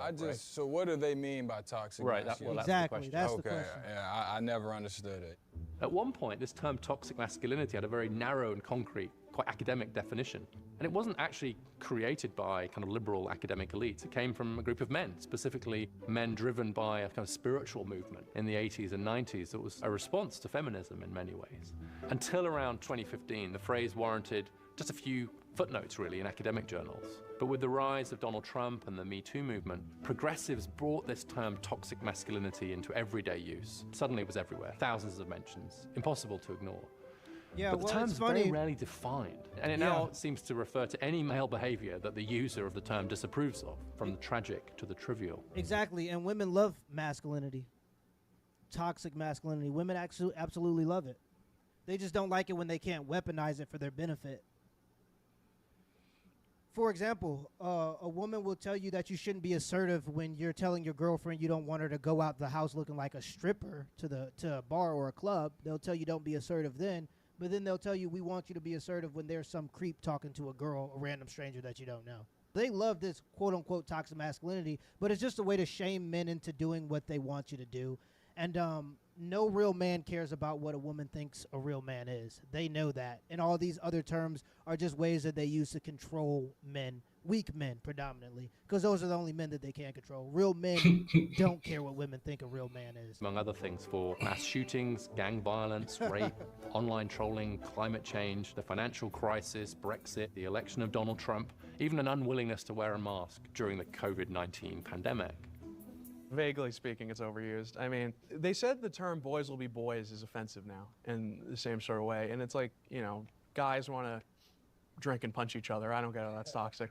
I mean, I can sort of get the idea of, you know, when Prohibition was coming to America, the idea is that the man makes the money, and instead of spending on his family, he spends it on whiskey. You're like, oh, and then he beats his wife. Like, yeah, I guess that's being toxically masculine, but I don't think that Never happened. wholesale exists anymore. I happened. just think it's a term. Men Yeah, never put down beat men their who want to their drink. wives on masks. I'm not into makeup. That might be shocking. That's Yeah. just toxic. That's just toxic. That's just regular toxic. Before 2016, before this dressed up word, you know, you'd have this guy's an asshole. You know, he's overly aggressive. He's just, way too forward, or he's creepy, or whatever it might be. So you call him an asshole, you call him weird, whatever. But now it's toxic masculinity, and then there's like a whole bunch of other opinions that people can just lump into toxic masculinity. But when you call someone an asshole, you kind of just know what they're talking about. They right need to there. go back to just saying that. That's a lot easier. Say that again. They should just go back to just calling guys a-holes. Like, I'd like to be called. So, conclusion of this debate, everyone's an asshole. We should just no one's toxic. Mission accomplished. If you hate the sound of your own voice, then this technology might be for you, because today I'm going to show you how to convert shithouse vocals like this. Nothing stays the same. Into vocals like this. I hope you know that nothing stays the same. Huge I bastard. don't find this response from the guys here surprising at all. Very few men or boys are going to react well to the idea that there's something toxic inside of them that needs to be exorcised. I didn't try to raise my sons to be not toxic. That's not a very empowering message. I think, if anything, it's the opposite, that the term toxic masculinity will sort of drive more boys and men away to the online manosphere, where they'll be reassured, at least, that there's nothing wrong with them, and that it's actually the liberals who are out to get them. But also, at a deeper level, what this means is that They got Aiden and Ross, bro. They just be throwing anything that just doesn't fit the go be gay. Anything that doesn't tell young men to just be homosexuals is like toxic masculinity. This is the what is it, the male propaganda. This is the alt-right. It's like Aiden Ross is the alt-right. I seen something that said Theo Von was a part of the alt-right, and I was like, oh. God, are you kidding me? the opportunity to address Theo the real Von, structural really? problems facing many boys Theo and men, fucking when Von. instead we focus on the toxic flaws in those Seriously? individual men. So if they're depressed, we say it's because they don't express their feelings. If men get sick, it's because they won't go to the doctor. If they fail at school, it's because they don't try hard enough. And that's a very far cry from how the term was originally meant to be used. I think the term itself comes from a good intention, which is like, how can we create a healthier society for everyone involved? I think most of us would agree that there's a severe mental health problem in this country, and a lot of the time it manifests itself in men. 80% of suicide, Right, the suicide 70% rate, drug poisoning, rates of addictions, addiction, rates much of, higher among men. Much higher. I'd like to dig in a bit more on just how the mental health issues are kind of playing out differently for men and women. I mean, I shared some stats earlier around the much higher suicide rates among men. Actually, it's gone up most among young men. It's really men under 30 where we've seen the rise. The rise in drug poisoning deaths has been mostly men. Substance abuse is mostly men. And so it's not to say there aren't issues that go the other way, but I'd just like any more reflections that you've got on how you think the mental health stuff is playing out. We talked a bit about the lack of male psychologists and your counselor, so maybe we should start with you, Ed, and talk a bit about your own experience. Yeah, so I'm in recovery. I'm sober. I've been sober from primarily alcohol for 2.5 years. Congratulations. Thank you. And it's a little tough being a 24-year-old in recovery, having the weird eyes and the weird questions. Well, I haven't had a drink for 5 years. It's not much easier in your 50s. Nice. Thank you. But no, it was just I'd gone through personally a whole, string of personal losses, and unfortunately, I turned to alcohol to cope with my issues mentally, emotionally, and physically, and I needed all the help I could get. I think that the whole area of mental health gets, if we're not careful, it gets coded as a bit female. Yeah. It's what women do. The websites look quite female. Boys don't cry. It is feminine. It is feminine, 110%. All that stuff, you know, puff out your chest kind of shit. I don't know. Boys can't go to therapy. I think everybody in their life should go to therapy. They should try it once. Absolutely not gay. Like Darren said, most America is all women. Well, Absolutely not Gay. gay. Like psychology, therapy, social I don't work, believe they're in just therapy. Everybody should. I massively more mean, female. Jobs like these, don't- increasingly I dominated by believe women, in it, but fall I into the don't industries that I believe call that HEAL, everybody health, needs it. education, A lot of the administration, shit that people and go to literacy. therapy for, If we're they going could to just do work right by out the if men they in had a our fucking society, network of people we to need to talk both to. protect workers in traditionally male industries and help Yeah, a them lot of people adapt just to current want economic help realities for something by encouraging them to transition into these instead of HEAL want jobs. to We know a figure lot something about out. I STEM always want to initiatives figure for some women, shit out. and they've helped massively. We've tripled the I don't share want help. of STEM workers I who are want women. to fucking But we figure now it need the out. same type of mass Yeah, it effort went from like 1% to 3%. for young men to encourage them into education and health. I'm very proud of the fact that my son is a 5th grade teacher. And gender gaps can't be addressed without also addressing class gaps. While the gender pay gap has narrowed by 19 percentage points in the last 40 years, the class pay gap between the top and the middle has widened by 12 percentage points. There's a moment really I want to leave you with, stuck with me and I found inspiring. After we'd wrapped up, the 5 young men who disagreed with each other pretty strongly, they sat and shared a bite to eat, exchanged numbers, and they just hung out with each other, not as representatives of different political ideologies or as enemies, but as fellow young men trying to figure things out.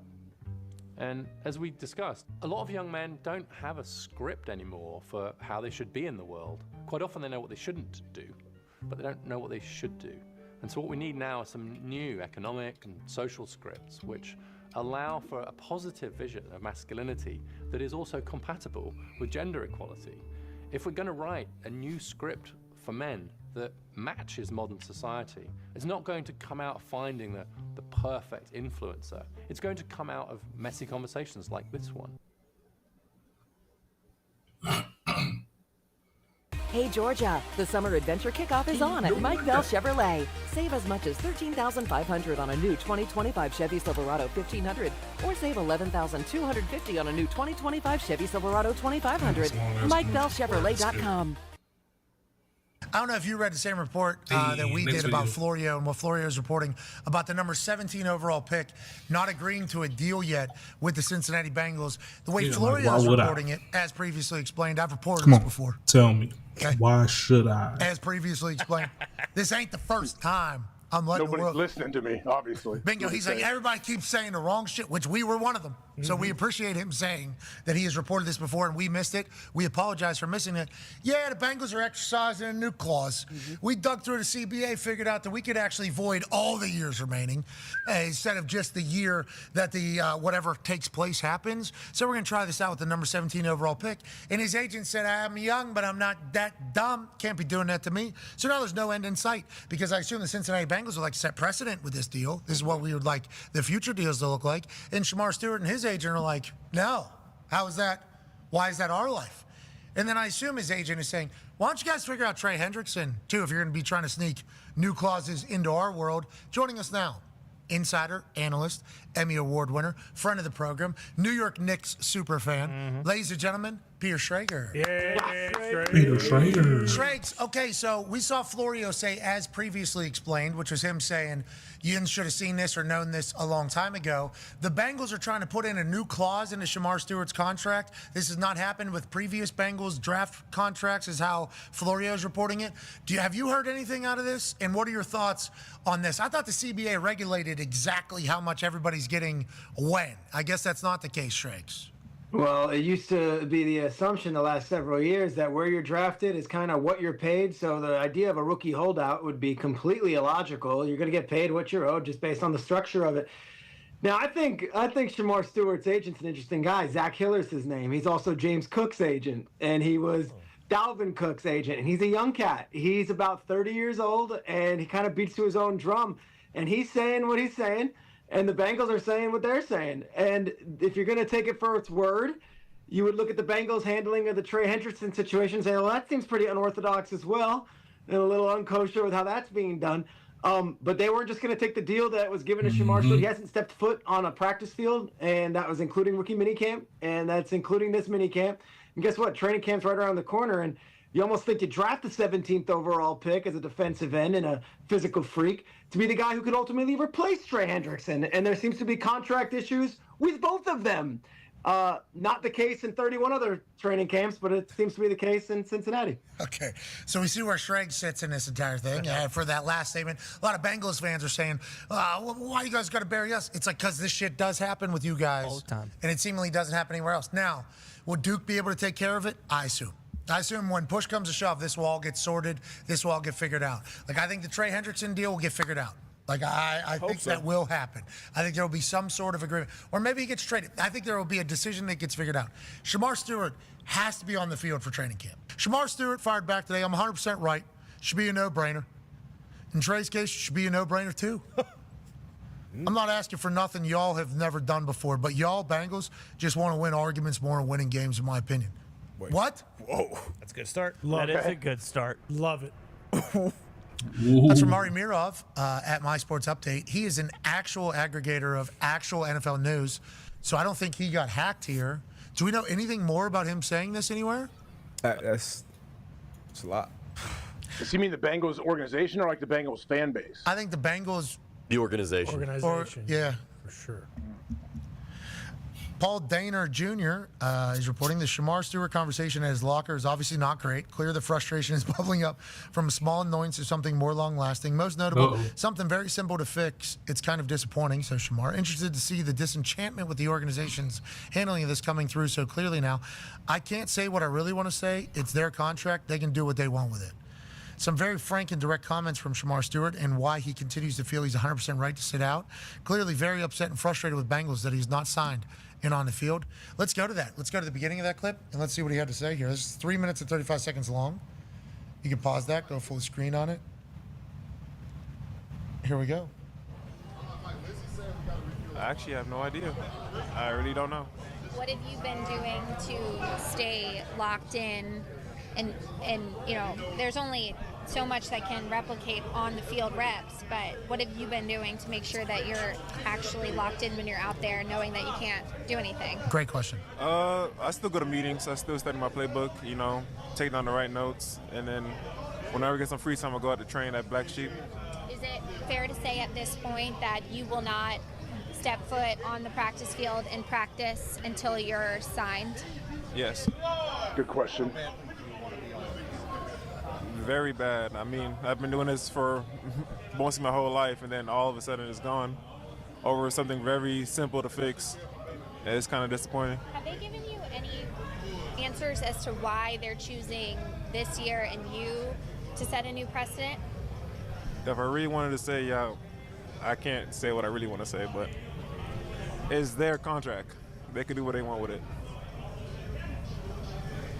Oh, that means something. What do you really want to say? From a player standpoint, to be on the field for training camp? It's very important. I mean, like, with the fingers. you gotta get your body somewhat prepared to play football. Especially me coming from college to the NFL is a way physical game. Even though I play in the SEC, which is very physical, but nothing compares to actually playing in the NFL. So I thought I'd be on the field by now. That's what I would thought. What about representation, family, friends? Obviously, you've got to lean on a lot of people to kind of get through a difficult time like this. What have they been telling you to help you? You know, just take it day by day, pray to God. You know, He's always gonna stand with me, no matter what. I'm the voice inside your head. And while you're typically athletic, right now, Brick, you're pathetic. Shank. And if you don't have the right auto coverage, the cost of this could hit you out of nowhere. And just know you're doing the right thing. Like some people say, we all agree Trey will be right?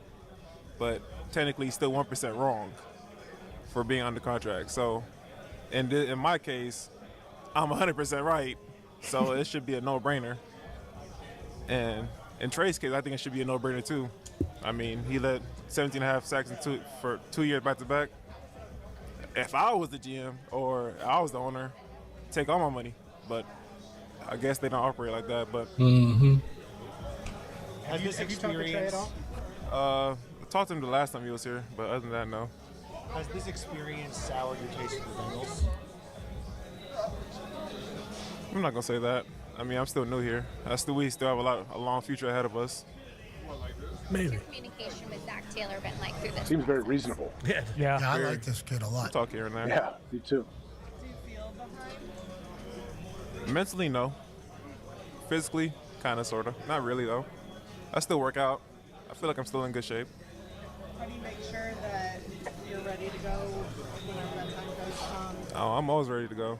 I've been staying ready to go. I mean, it's my job now. I got no choice but to be ready to go.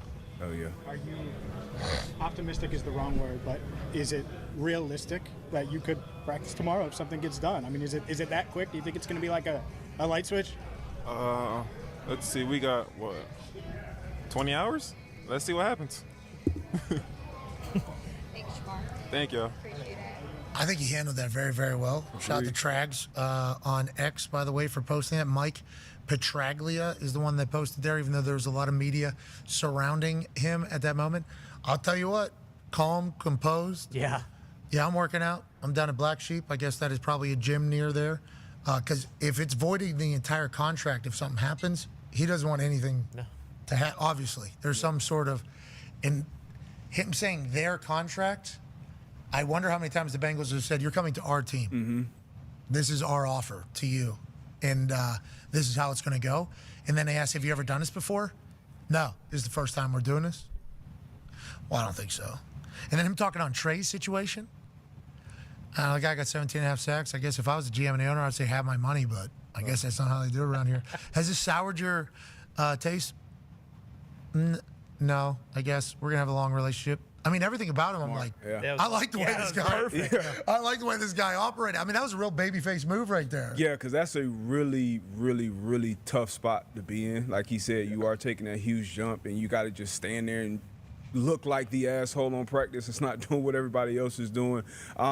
We always say control the controllables when you come in as a young player and you have a team around you that you want to trust. Seems like he's controlling the controllables, and he answered some tough questions there to be in that spot. So I'm frustrated for the young kid as well. Hopefully they can figure it out. But this is probably bigger than just him and his agent. I'm sure the PA probably has reached out to his agent as well, like, absolutely not. Don't accept that. So hopefully they get this figured out sooner than later. He's already missed so much valuable time, especially with a guy that you know is going to have to make a huge jump production-wise on the next level if he's going to live up to his draft slot. So hopefully it works out. But watching that clip, it kind of completely changes my view of him in this situation. Not that I had a fully negative one, but just hearing him talk and answer those questions definitely has me 1,000% on his side. I was a punter, 7th round draft pick, so I shouldn't have an opinion about anybody really publicly whenever it comes to playing the sport of football, especially if you make it to the NFL.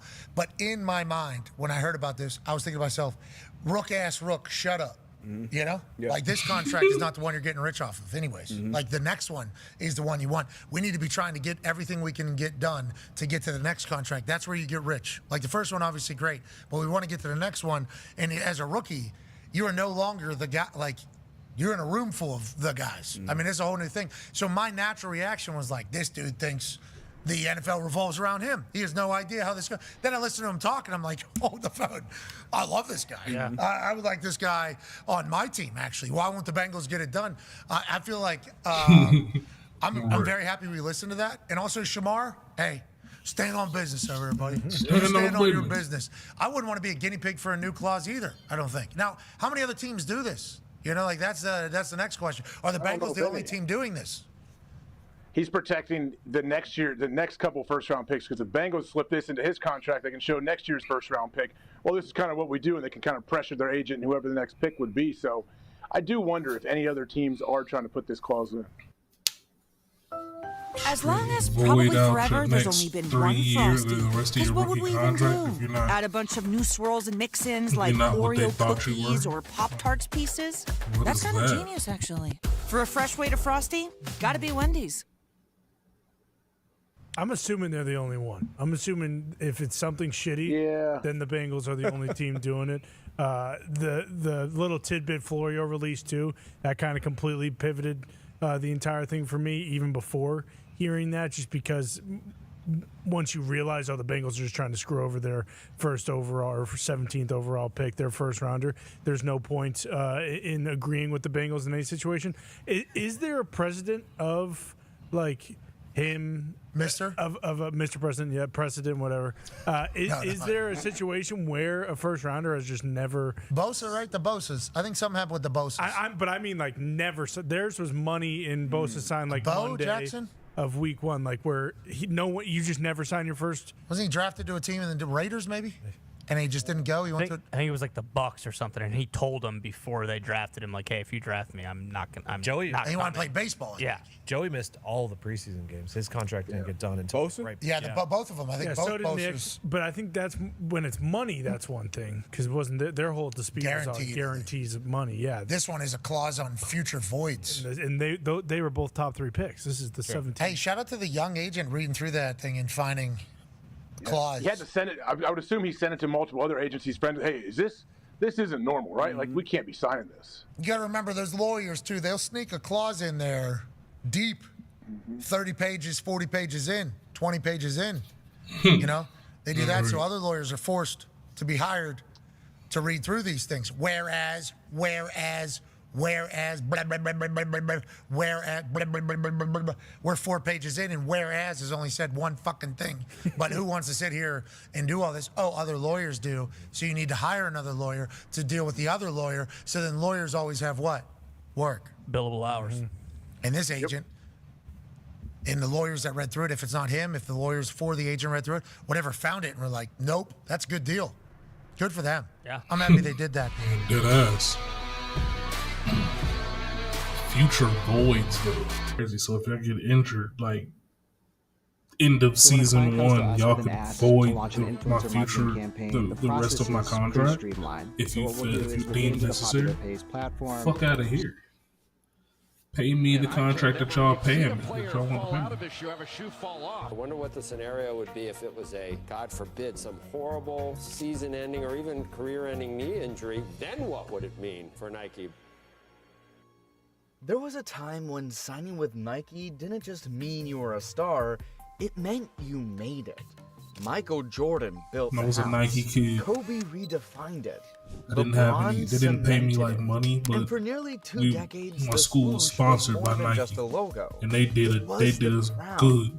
Nike wasn't Shirts, chasing bags, athletes. shoes, Athletes were discounts chasing them, on shoes and begging shit. for a signature line. Discounts praying on to the be jogging next. fits, sweatsuits. There was a time where players all that. without signatures wore Nike because that's what greatness looked like. And for fans, lacing up a pair of Kobe's didn't just make you feel like a hooper, it made you feel like you were part of something bigger. Went to So college. behind College the had scenes, Nike. the Was landscape Nike was endorsed shifting. too. That's when I started The getting league was getting the, younger. my Social media was insoles. giving Started athletes getting custom direct insoles from access there. to fans. From there and on. sneaker culture was no longer about tradition, it was about attention. Players didn't just want to be part of the empire, they wanted to build their own. And suddenly the question wasn't, can I sign with Nike? It became, why should I? Nike still had the crown, but the throne? It was starting to shake. Kyrie Irving wasn't just a Nike athlete, he was the guy. After LeBron, nobody sold more signature shoes. The Kyrie 1s, instant classics. By the time the Kyrie 4s dropped, he had the second highest selling sneaker line in the NBA. And he did it without being the face of a team. Kids loved him, hoopers swore by the traction, and his shoes were everywhere, from high school gyms to NBA benches. But then, everything unraveled. It started with tension. Injuries, trades, then came the social media posts, the backlash, The and social finally, media the posts. tweet that broke everything. In late 2022, Nike suspended their relationship with Kyrie. Weeks later, they officially cut ties, walking away from a player whose shoes were still dominating courts everywhere. But here's the twist. Kyrie Here's didn't the vanish. twist. His shoes didn't stop selling. Players kept wearing them. To this day, dozens of NBA players still wear his old Nikes, taped over logos, blurred out, or just rocking them as is.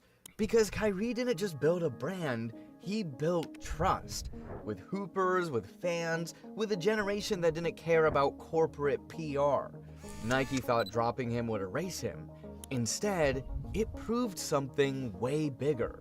For the first time in decades, Nike needed the player more than the player needed Nike. Ja Morant was poised to be Nike's next megastar. In 2023, he became the first Gen Z athlete to receive a signature shoe from Nike, the Ja 1. The launch was a spectacle.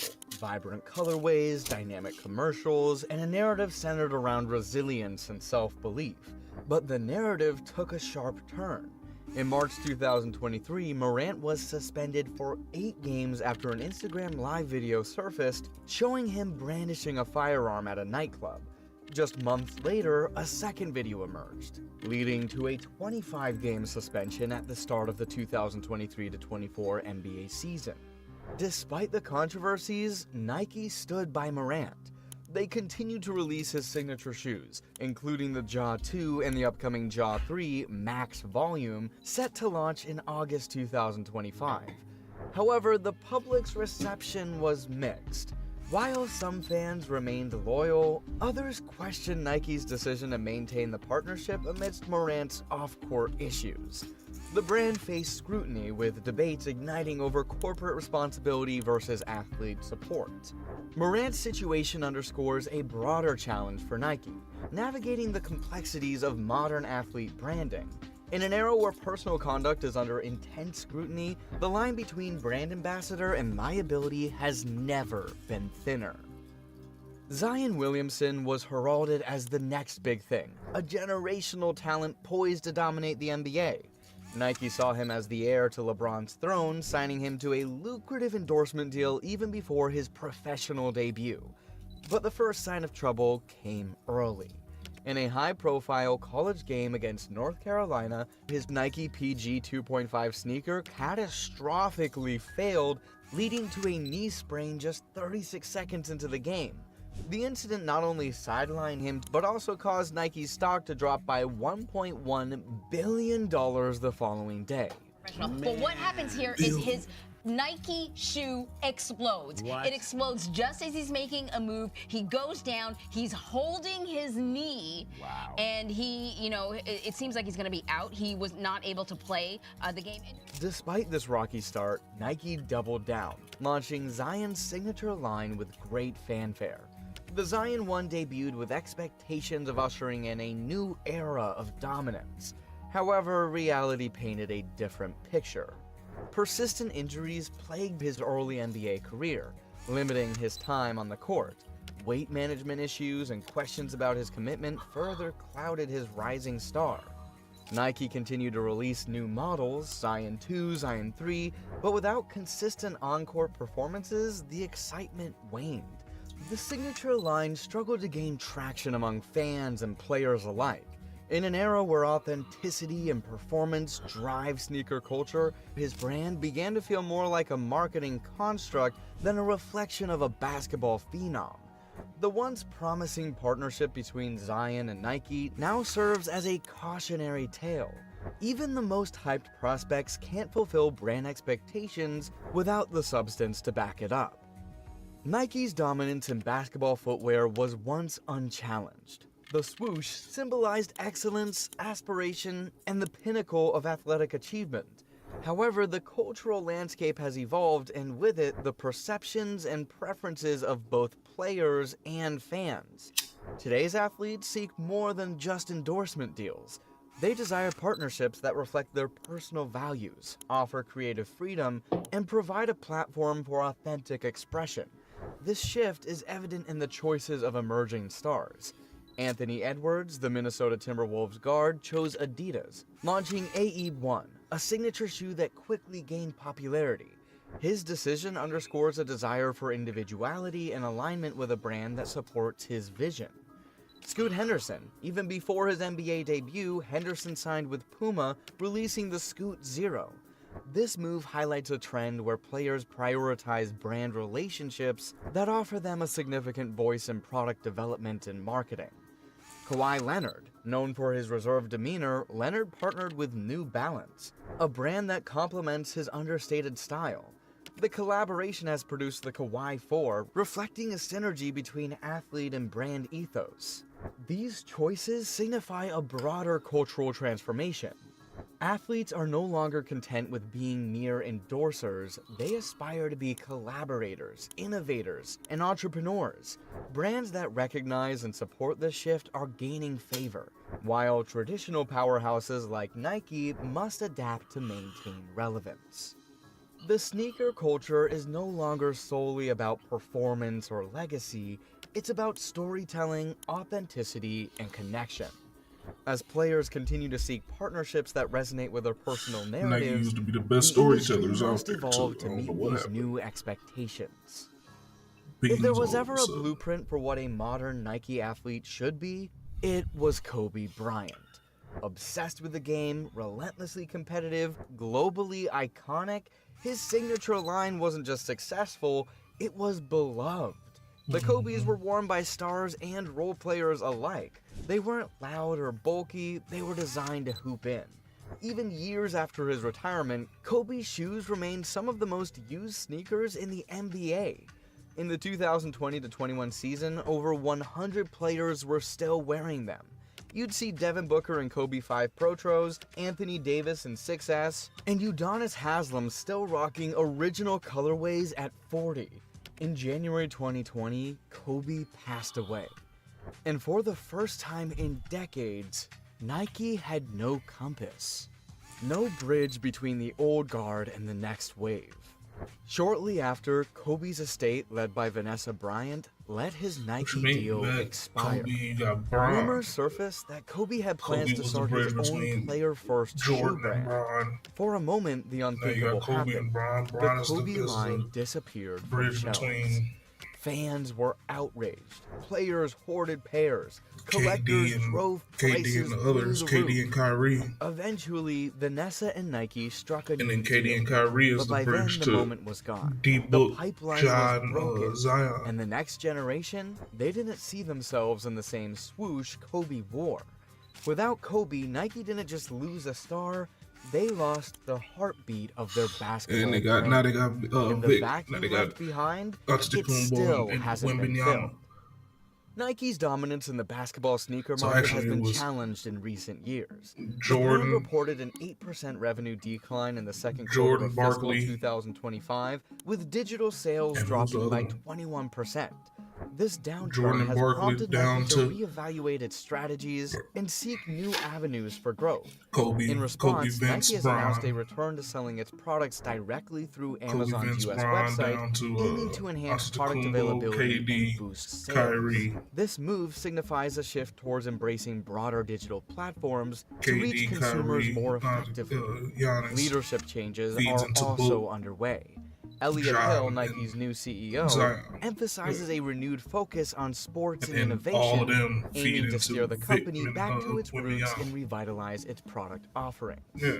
Meanwhile, I don't competitors think they are signed gaining anybody out ground. these last couple ones. Adidas has increased its U.S. market share to 8.9%, up from 8.2%, while Nike's share fell to 14.1% in 2024 from 15.2% in 2023. Brands like Puma and New Balance are also making significant strides, aligning with emerging NBA talents and offering innovative products.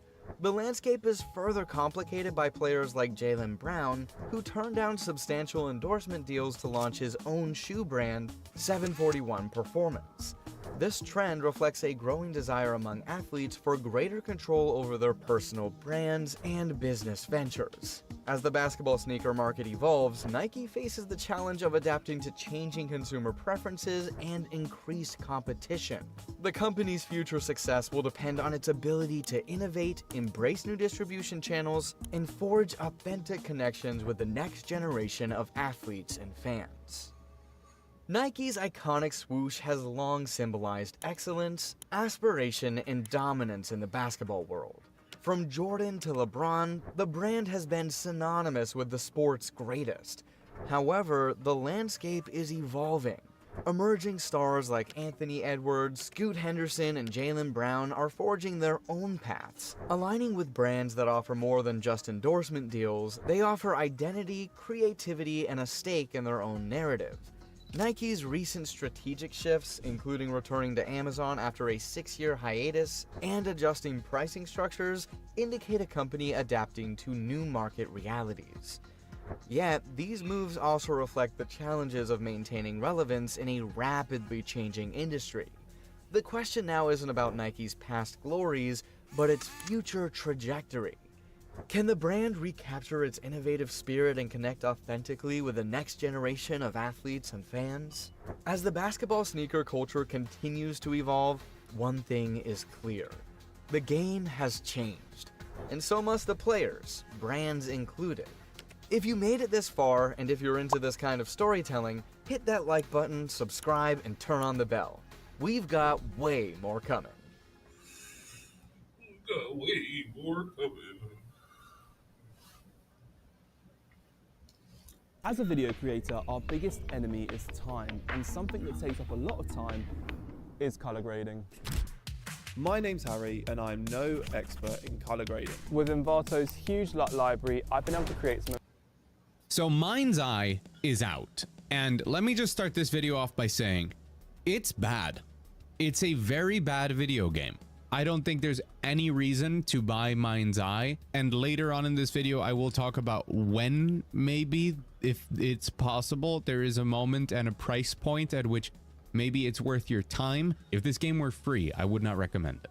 And trust me, it's a little bit more complicated than you maybe think. It's not just like, oh, it's a disaster, it's super bad. It's a little bit more interesting than that. And the sort of story around Mind's Eye, in case you aren't aware, is also interesting. So here's what we're gonna do. I'm gonna tell you a bit about where this game comes from. Then I'm going to give you like my review of the game itself.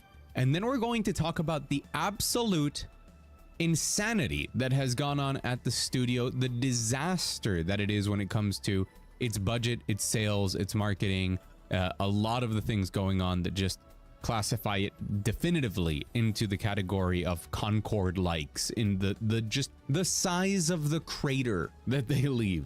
And the context of getting material, that there's one specific person that's kind of repeated over and over again, which is Leslie Benzies. Also known as The Benz, he was a superstar producer over at Rockstar and allegedly responsible for a lot of their biggest hits in a big way. He was very involved in them and had a lot to do with the reasons that they were successful, or at least that's what he claims. He entered into a legal dispute over royalties with Rockstar in 2014, if I'm not mistaken. That was the talk of the town until like 2016 for those of us who were around and for some reason like listening to video game podcasts or something back in the day. And among that lawsuit, a lot of things were said, including him alleging that the Hauser brothers from over at Rockstar are not just toxic, but talentless, and that they're not actually good at what they do. And Rockstar's games are good because of him, and like he's the real talent.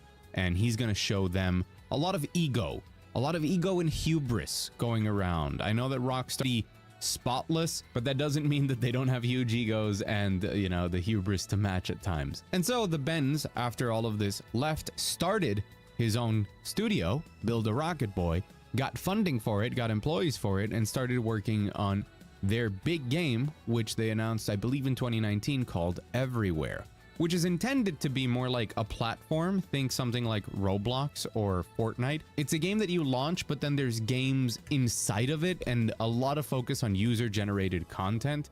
It's this dream that they have of like giving people the tools and then having people make things, and they make money off the things that people make. And then they announced that the first experience of what Everywhere was intended to be and like where it was headed was going to be Mind's Eye, which is a single player near future spy thriller kind of action game, linear, but includes the driving of something like GTA and does have a free roam mode once you finish the 10-hour or so story. This is supposed to be the proving ground for what Everywhere could be, and there are systems in the game for you to create like activities and missions with what's there and place them in the game and have people download those and play them in free roam. The point of this being that they have spent a lot of money in marketing this. They have attached Leslie Benzies' name to it in a kind of, this is the real guy that made the good stuff over at Rockstar, putting out a slightly GTA-like game. Guys, pay attention, and also pay attention to our future Everywhere game that we're building, and it is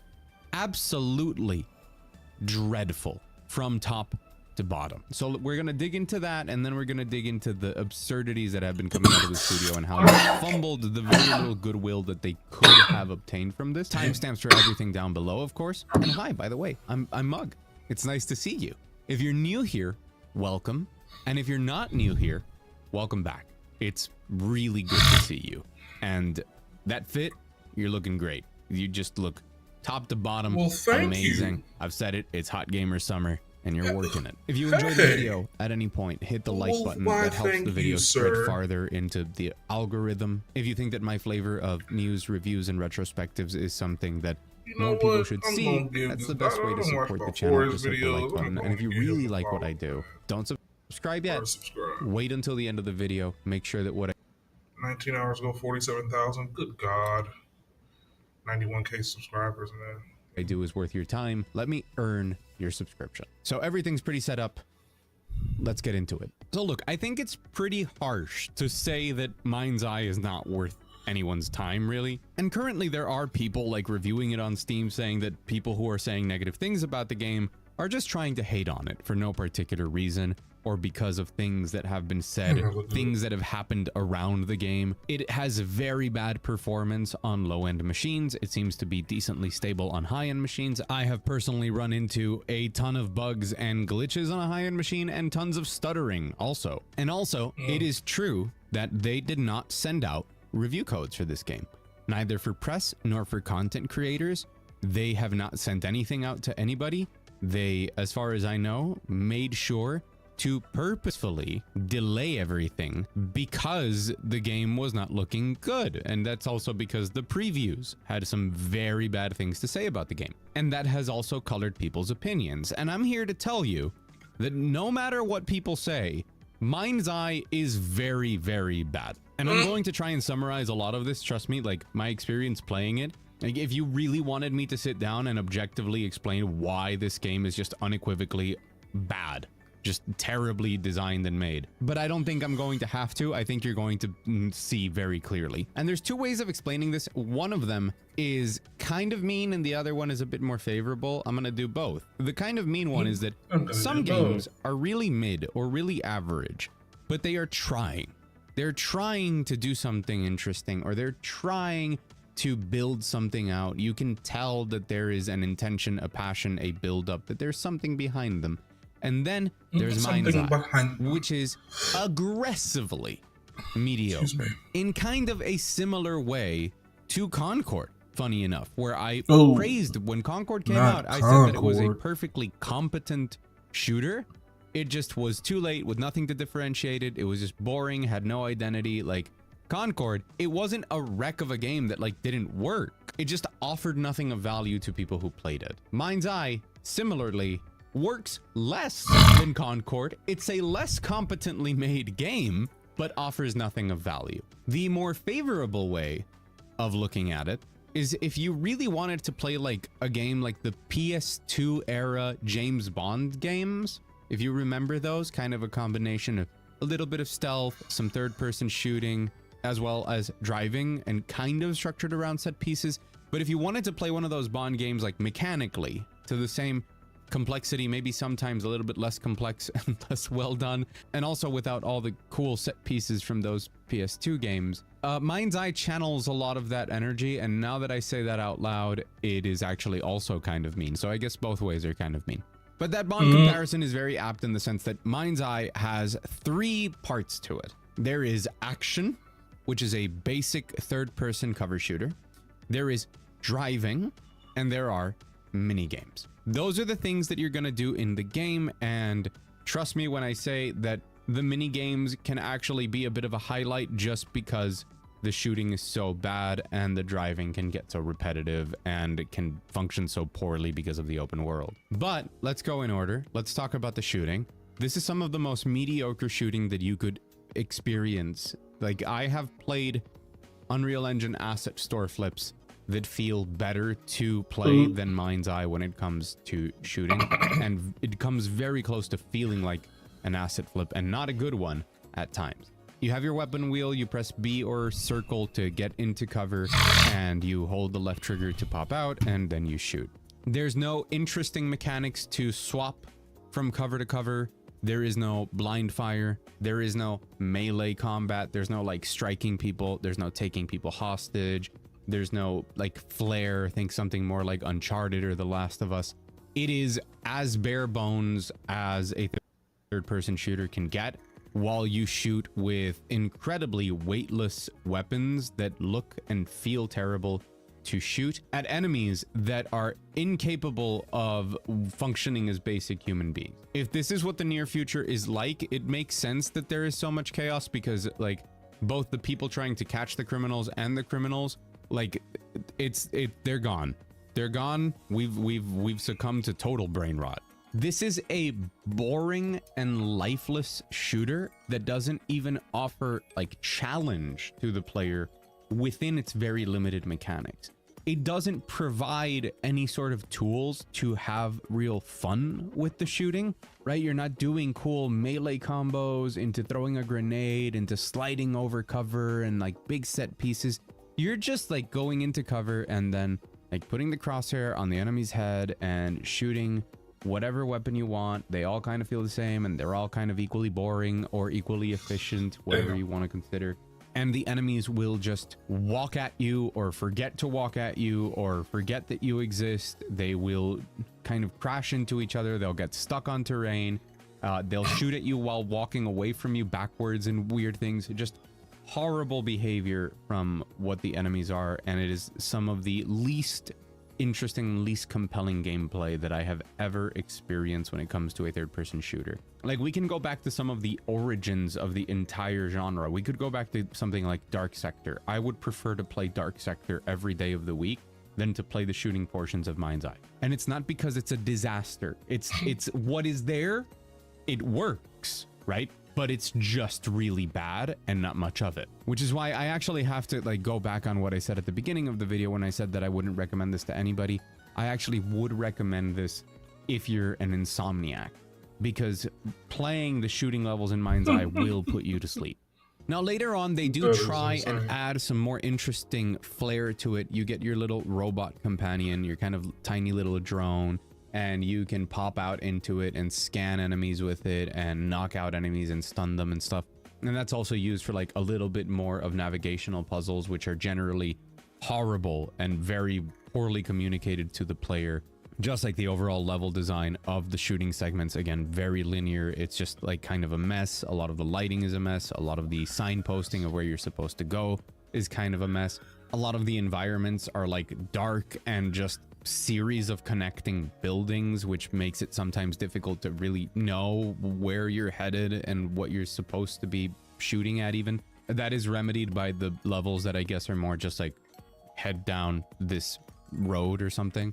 But there are some levels like set in buildings that are just horrible to play. But none of that is really necessary at any point in the game, and it's all kind of cookie cutter, boring, and badly done. If anything, the saddest part about the shooting in Mind's Eye is that you do more and more of it as the game progresses, and a lot of the missions towards the end are just endless shooting galleries of these boring mechanics, and they just get painful as the game tries to make you use some of the other tools at your disposal by throwing enemies that will basically one-shot you in their weird kind of gravitational pull of an AI. It's very bad. But not everything is terrible, because another big part of the game is driving. Now, the game does really want you to drive your specific vehicle. It's very rare that you can drive other vehicles, but that was also fun. I really like the driving model here. It's not fully polished. It's nowhere as close as like a dedicated driving game or a game like GTA 5. But it is a different flavor, and it's a flavor that I enjoy. At times, just driving around the city, well, you can't drive around the city until you finish the game, but like driving from objective to objective, I was like, this is enjoyable. And if this were just like built up as a racing game and you had like a kick-ass soundtrack, it's got a bit of like a 2010s era Need for Speed type of feel to some of its control. And I think that if they pivoted to like make a racing game, that is the most competent part of the game for me. And I would even maybe look forward to the team at Build a Rocket Boy making a racing game. Really, I just think that the idea of them pivoting is good. They should pivot to anything that isn't Mind's Eye. But that is really the most praise I can give the game, that I find the driving pretty enjoyable sometimes. Sometimes there's glitches and bugs. There's also a lot of inconsistency with what you can kind of tear down and break through and what you can't. Like some things that you would imagine, yeah, I can knock this down and keep going, are just hard surfaces that you will fly over and fail a mission because you're probably timed or chasing somebody. And other times, things that you would think are like very strong and you cannot do anything about, you can just blow through. And my car did get stuck multiple times on just air, which was fun. And just glitches, bugs, things that happen in the environment. Some of the driving sections are just not good. Chasing people in the game is really funny because, like, if you're not meant to interact with them, which normally you aren't, the car that you're chasing is like invincible in this really funny way that feels like it's a 2002 game again, where that car, if it touches anything, like the other cars just fly off the path, like they are not affected by anything ever. Like they have the set path that they're going to drive on at a certain speed, and if anything movable or interactable were to be in the way, just gone. So it's not like I can say, oh, if you really like driving, you should play this game. No, you should play pretty much any other driving game and you'll be happier. But I think that like that there was potential. But what that competent driving into the very not competent shooting and into the sometimes interesting mini games, what it shows is that this format has been done very well in other places, or at the very minimum kind of better integrated. So to have just a very basic driving model that's very satisfying, but not have it go deeper, there's no customization, you don't really have much option during the campaign to drive different cars, there's no reason for the open world to exist, so it's not like between missions you're upgrading yourself or you're changing things about the vehicle you drive or just anything in general to kind of provide some other systems that then feed into the core systems. These core systems that are very undercooked already just highlights the flaws in the game's design even further. And so before I get to my point here, let me briefly touch on the mini games. There's a lot of like flying drones or flying cars and like stuff like moving drones inside apartments and spying on people and things like that, or scanning an area and moving around it. And they can be okay. They can be a nice diversion, but they feel very much like they were designed in 2002. Like most other things in the game, it just feels very undercooked, very basic, but at least you appreciate that diversity in there. The only other source of gameplay beyond the story and just like driving around this lifeless town where there are no systems or mechanics to interact with are the optional missions that you do encounter through the story, and theoretically in the future you will encounter a lot of them made by other people that are mostly going to be either like combat scenarios that you can get into and like shoot down these guys and get to this location or something like that, or like a horde mode, hold off enemies, or drive your car through checkpoints or something like that. The problem with that is that that would require that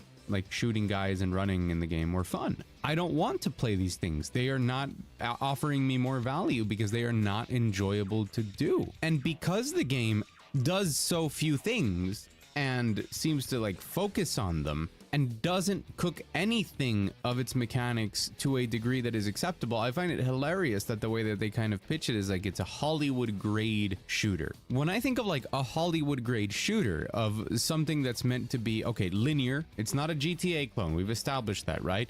They built all of this open world as a proof of concept, basically. And I guess that in the price point, you're paying for the potential that one day this open world will be used for all of these activities that they want users to generate. But really what's here is a linear game where you go from shooting in certain levels to then driving from one location to another, to then doing a minigame and rinsing and repeating. Hollywood grade shooter to me in that context is Uncharted. It's Gears of War. It's games where the shooting is top-notch, and if there is driving or something like that, it should also be top-notch, but also spectacle-based. Not like in the GTA open world based, but without the benefits of the open world. You're just like drive down this road, but quicker, please. And the very few set pieces that kind of exist in the game are mostly relegated to cutscenes, like that age-old adage of I don't want to watch a cutscene of my character doing something cool. I want to play it. And even then, some of the things in the cutscenes aren't very cool. Mostly the cutscenes are there to present this story that you kind of already know where it's going to go right from the start, and it would maybe barely be passable as like a popcorn flick. I'm a huge like dumb action movie guy. Like spy thrillers are definitely my jam. I love me from James Bonds to Mission Impossibles. Heck, I'll watch the Fast and Furious movies, like the recent ones, and at least like I know that they're stupid and I'll have a good time. And Mind's Eye barely scratches that itch for me, and I think I'm one of the easiest people to like please in that sort of thing, and doesn't do it for me, so I don't really imagine its story really selling anybody on it. The thought that came to me when writing this review was that Mind's Eye feels like it's a low-budget Netflix spy thriller that is somehow trying to be 2018's Annihilation by Alex Garland. And that just, like, that sounds bad because it is really bad, and trust me, the ending to this game is the worst ending I have seen for not just a video game, for like any story, maybe ever. It's already so nonsensical from the start, like the relationships that characters have and the justifications for them, and just how many people just appear and are meant to be important and you're just supposed to like go with it. And all of that just leads up to what the game, I think they think is a cool twist, but it isn't. And then it ends in nothing. Absolutely nothing. I stuck through the entire credits to see if there was like a post-credit scene that set up a sequel or something, and not even that. Like, there is a post-credit scene, but it is just really bad. And also, I'm kind of sad, especially for the actors. A lot of the actors put in work, a lot of the others don't, and the writing can be questionable. And I'm very sorry for the actor who plays Lincoln Clay and now Jacob Diaz in this game, because I think he's a pretty good actor. I like a lot of his delivery, but man, like, those are two really unfortunate roles. I'm sorry. So basically, Mind's Eye is almost worthless. There were people here that put in work, that there was talent here that tried to make the best of whatever this situation is, but I fear that the final result is not something that is worth people's time, and maybe not even worth it in the it's so bad it's funny type of way. Damn. It's just really bad. And really, that's just it. You can go and watch other reviews if you're like really curious about the game, but it's just really bad. And I am thankful that it's not just a like, oh, it's an okay type of game. No, I think it is actually interesting. It is really bad, right? It's not boring in what it does. It is baffling in how it can just not be up to par for pretty much anything released in the last, I would say, 20 years. Like, at most, you can give it a pass graphically, and even then, like, I don't think it looks particularly great. And as promised, like, the interesting part about this is that Build a Rocket Boy, having Leslie Benzies behind it, and then Mark Gerhard, its other co-director, I'm pretty sure the studio is shutting down after this. So for those of you who don't know, there were previews that went out for this game that were very negative, very, very negative. Then there were like some marketing things going on that were neutral. There were a lot of very painful, like a very insane marketing budget for this game of content creators struggling to say something positive by reacting to trailers and stuff like that. Again, sponsored. And there's been a ton of other sponsored content that has come out for the game, and a lot of that after the terrible previews, which were kind of the headlines for people who were paying attention. Then the game comes out, no review code for press, no review code for content creators, nobody gets their hands on the game. Feels like one of those deliberate, especially after those negative previews, we want to kind of get the most out of the game, get the most sales off it before people realize or hear that it's bad. Although internally it seems to be that they're afraid that like they don't have the day one patch ready, and that would have fixed some of the issues that they think some people might complain about. But honestly, like, then why didn't you know that? How did you not know that and not delay this game? How didn't you have that day one patch ready? Why is this game just to its design, as bad as it is. But that is really the tip of the iceberg. Remember, this is the proving ground for everything, which is such a weird like concept and feels so definitely 2019 and taking too long to get to where it wants to be, I guess. But then we had the situation with Mark Gerhard, which is the director on the game, alongside Leslie Benzies. There's even confusion as to how much Leslie Benzies was involved in Mind's Eye directly versus him having to be involved in the context of it technically being everywhere, which is the game he's actually directing. But Mark Gerhard accused Rockstar of paying off previewers to give Mind's Eye negative previews, as if like Rockstar cared or considered Mind's Eye a threat, when I think by now, if you know you've watched this review, you know the truth. Or how after that we had reports of employees over within the actual studio that were saying things weren't going very well. And then we had the chief financial officer and the chief legal officer, if I'm not mistaken, of Build a Rocket Boy resign 1 week before the game launched. We was about to resubscribe to, but why? That was 2 clicks. Again, you're pairing this with a ton of investment that has gone into the studio, the promises of every... Yeah, that game looked like it was going to be trash. I ain't even going to flex you. It looked like it was going to be garbage. But, shit, I'm about to set up this damn, this gaming stream, man. I got a couple folks that's talking about they're trying to squad up. So, man, we about to do a gaming stream. Gonna get on this damn PS5 and play some Call of Duty, it looks like. Yeah, man, y'all get ready. I'll be back in like probably 15 minutes, okay? Y'all get ready to pull up with that shit, man. Pull up with that.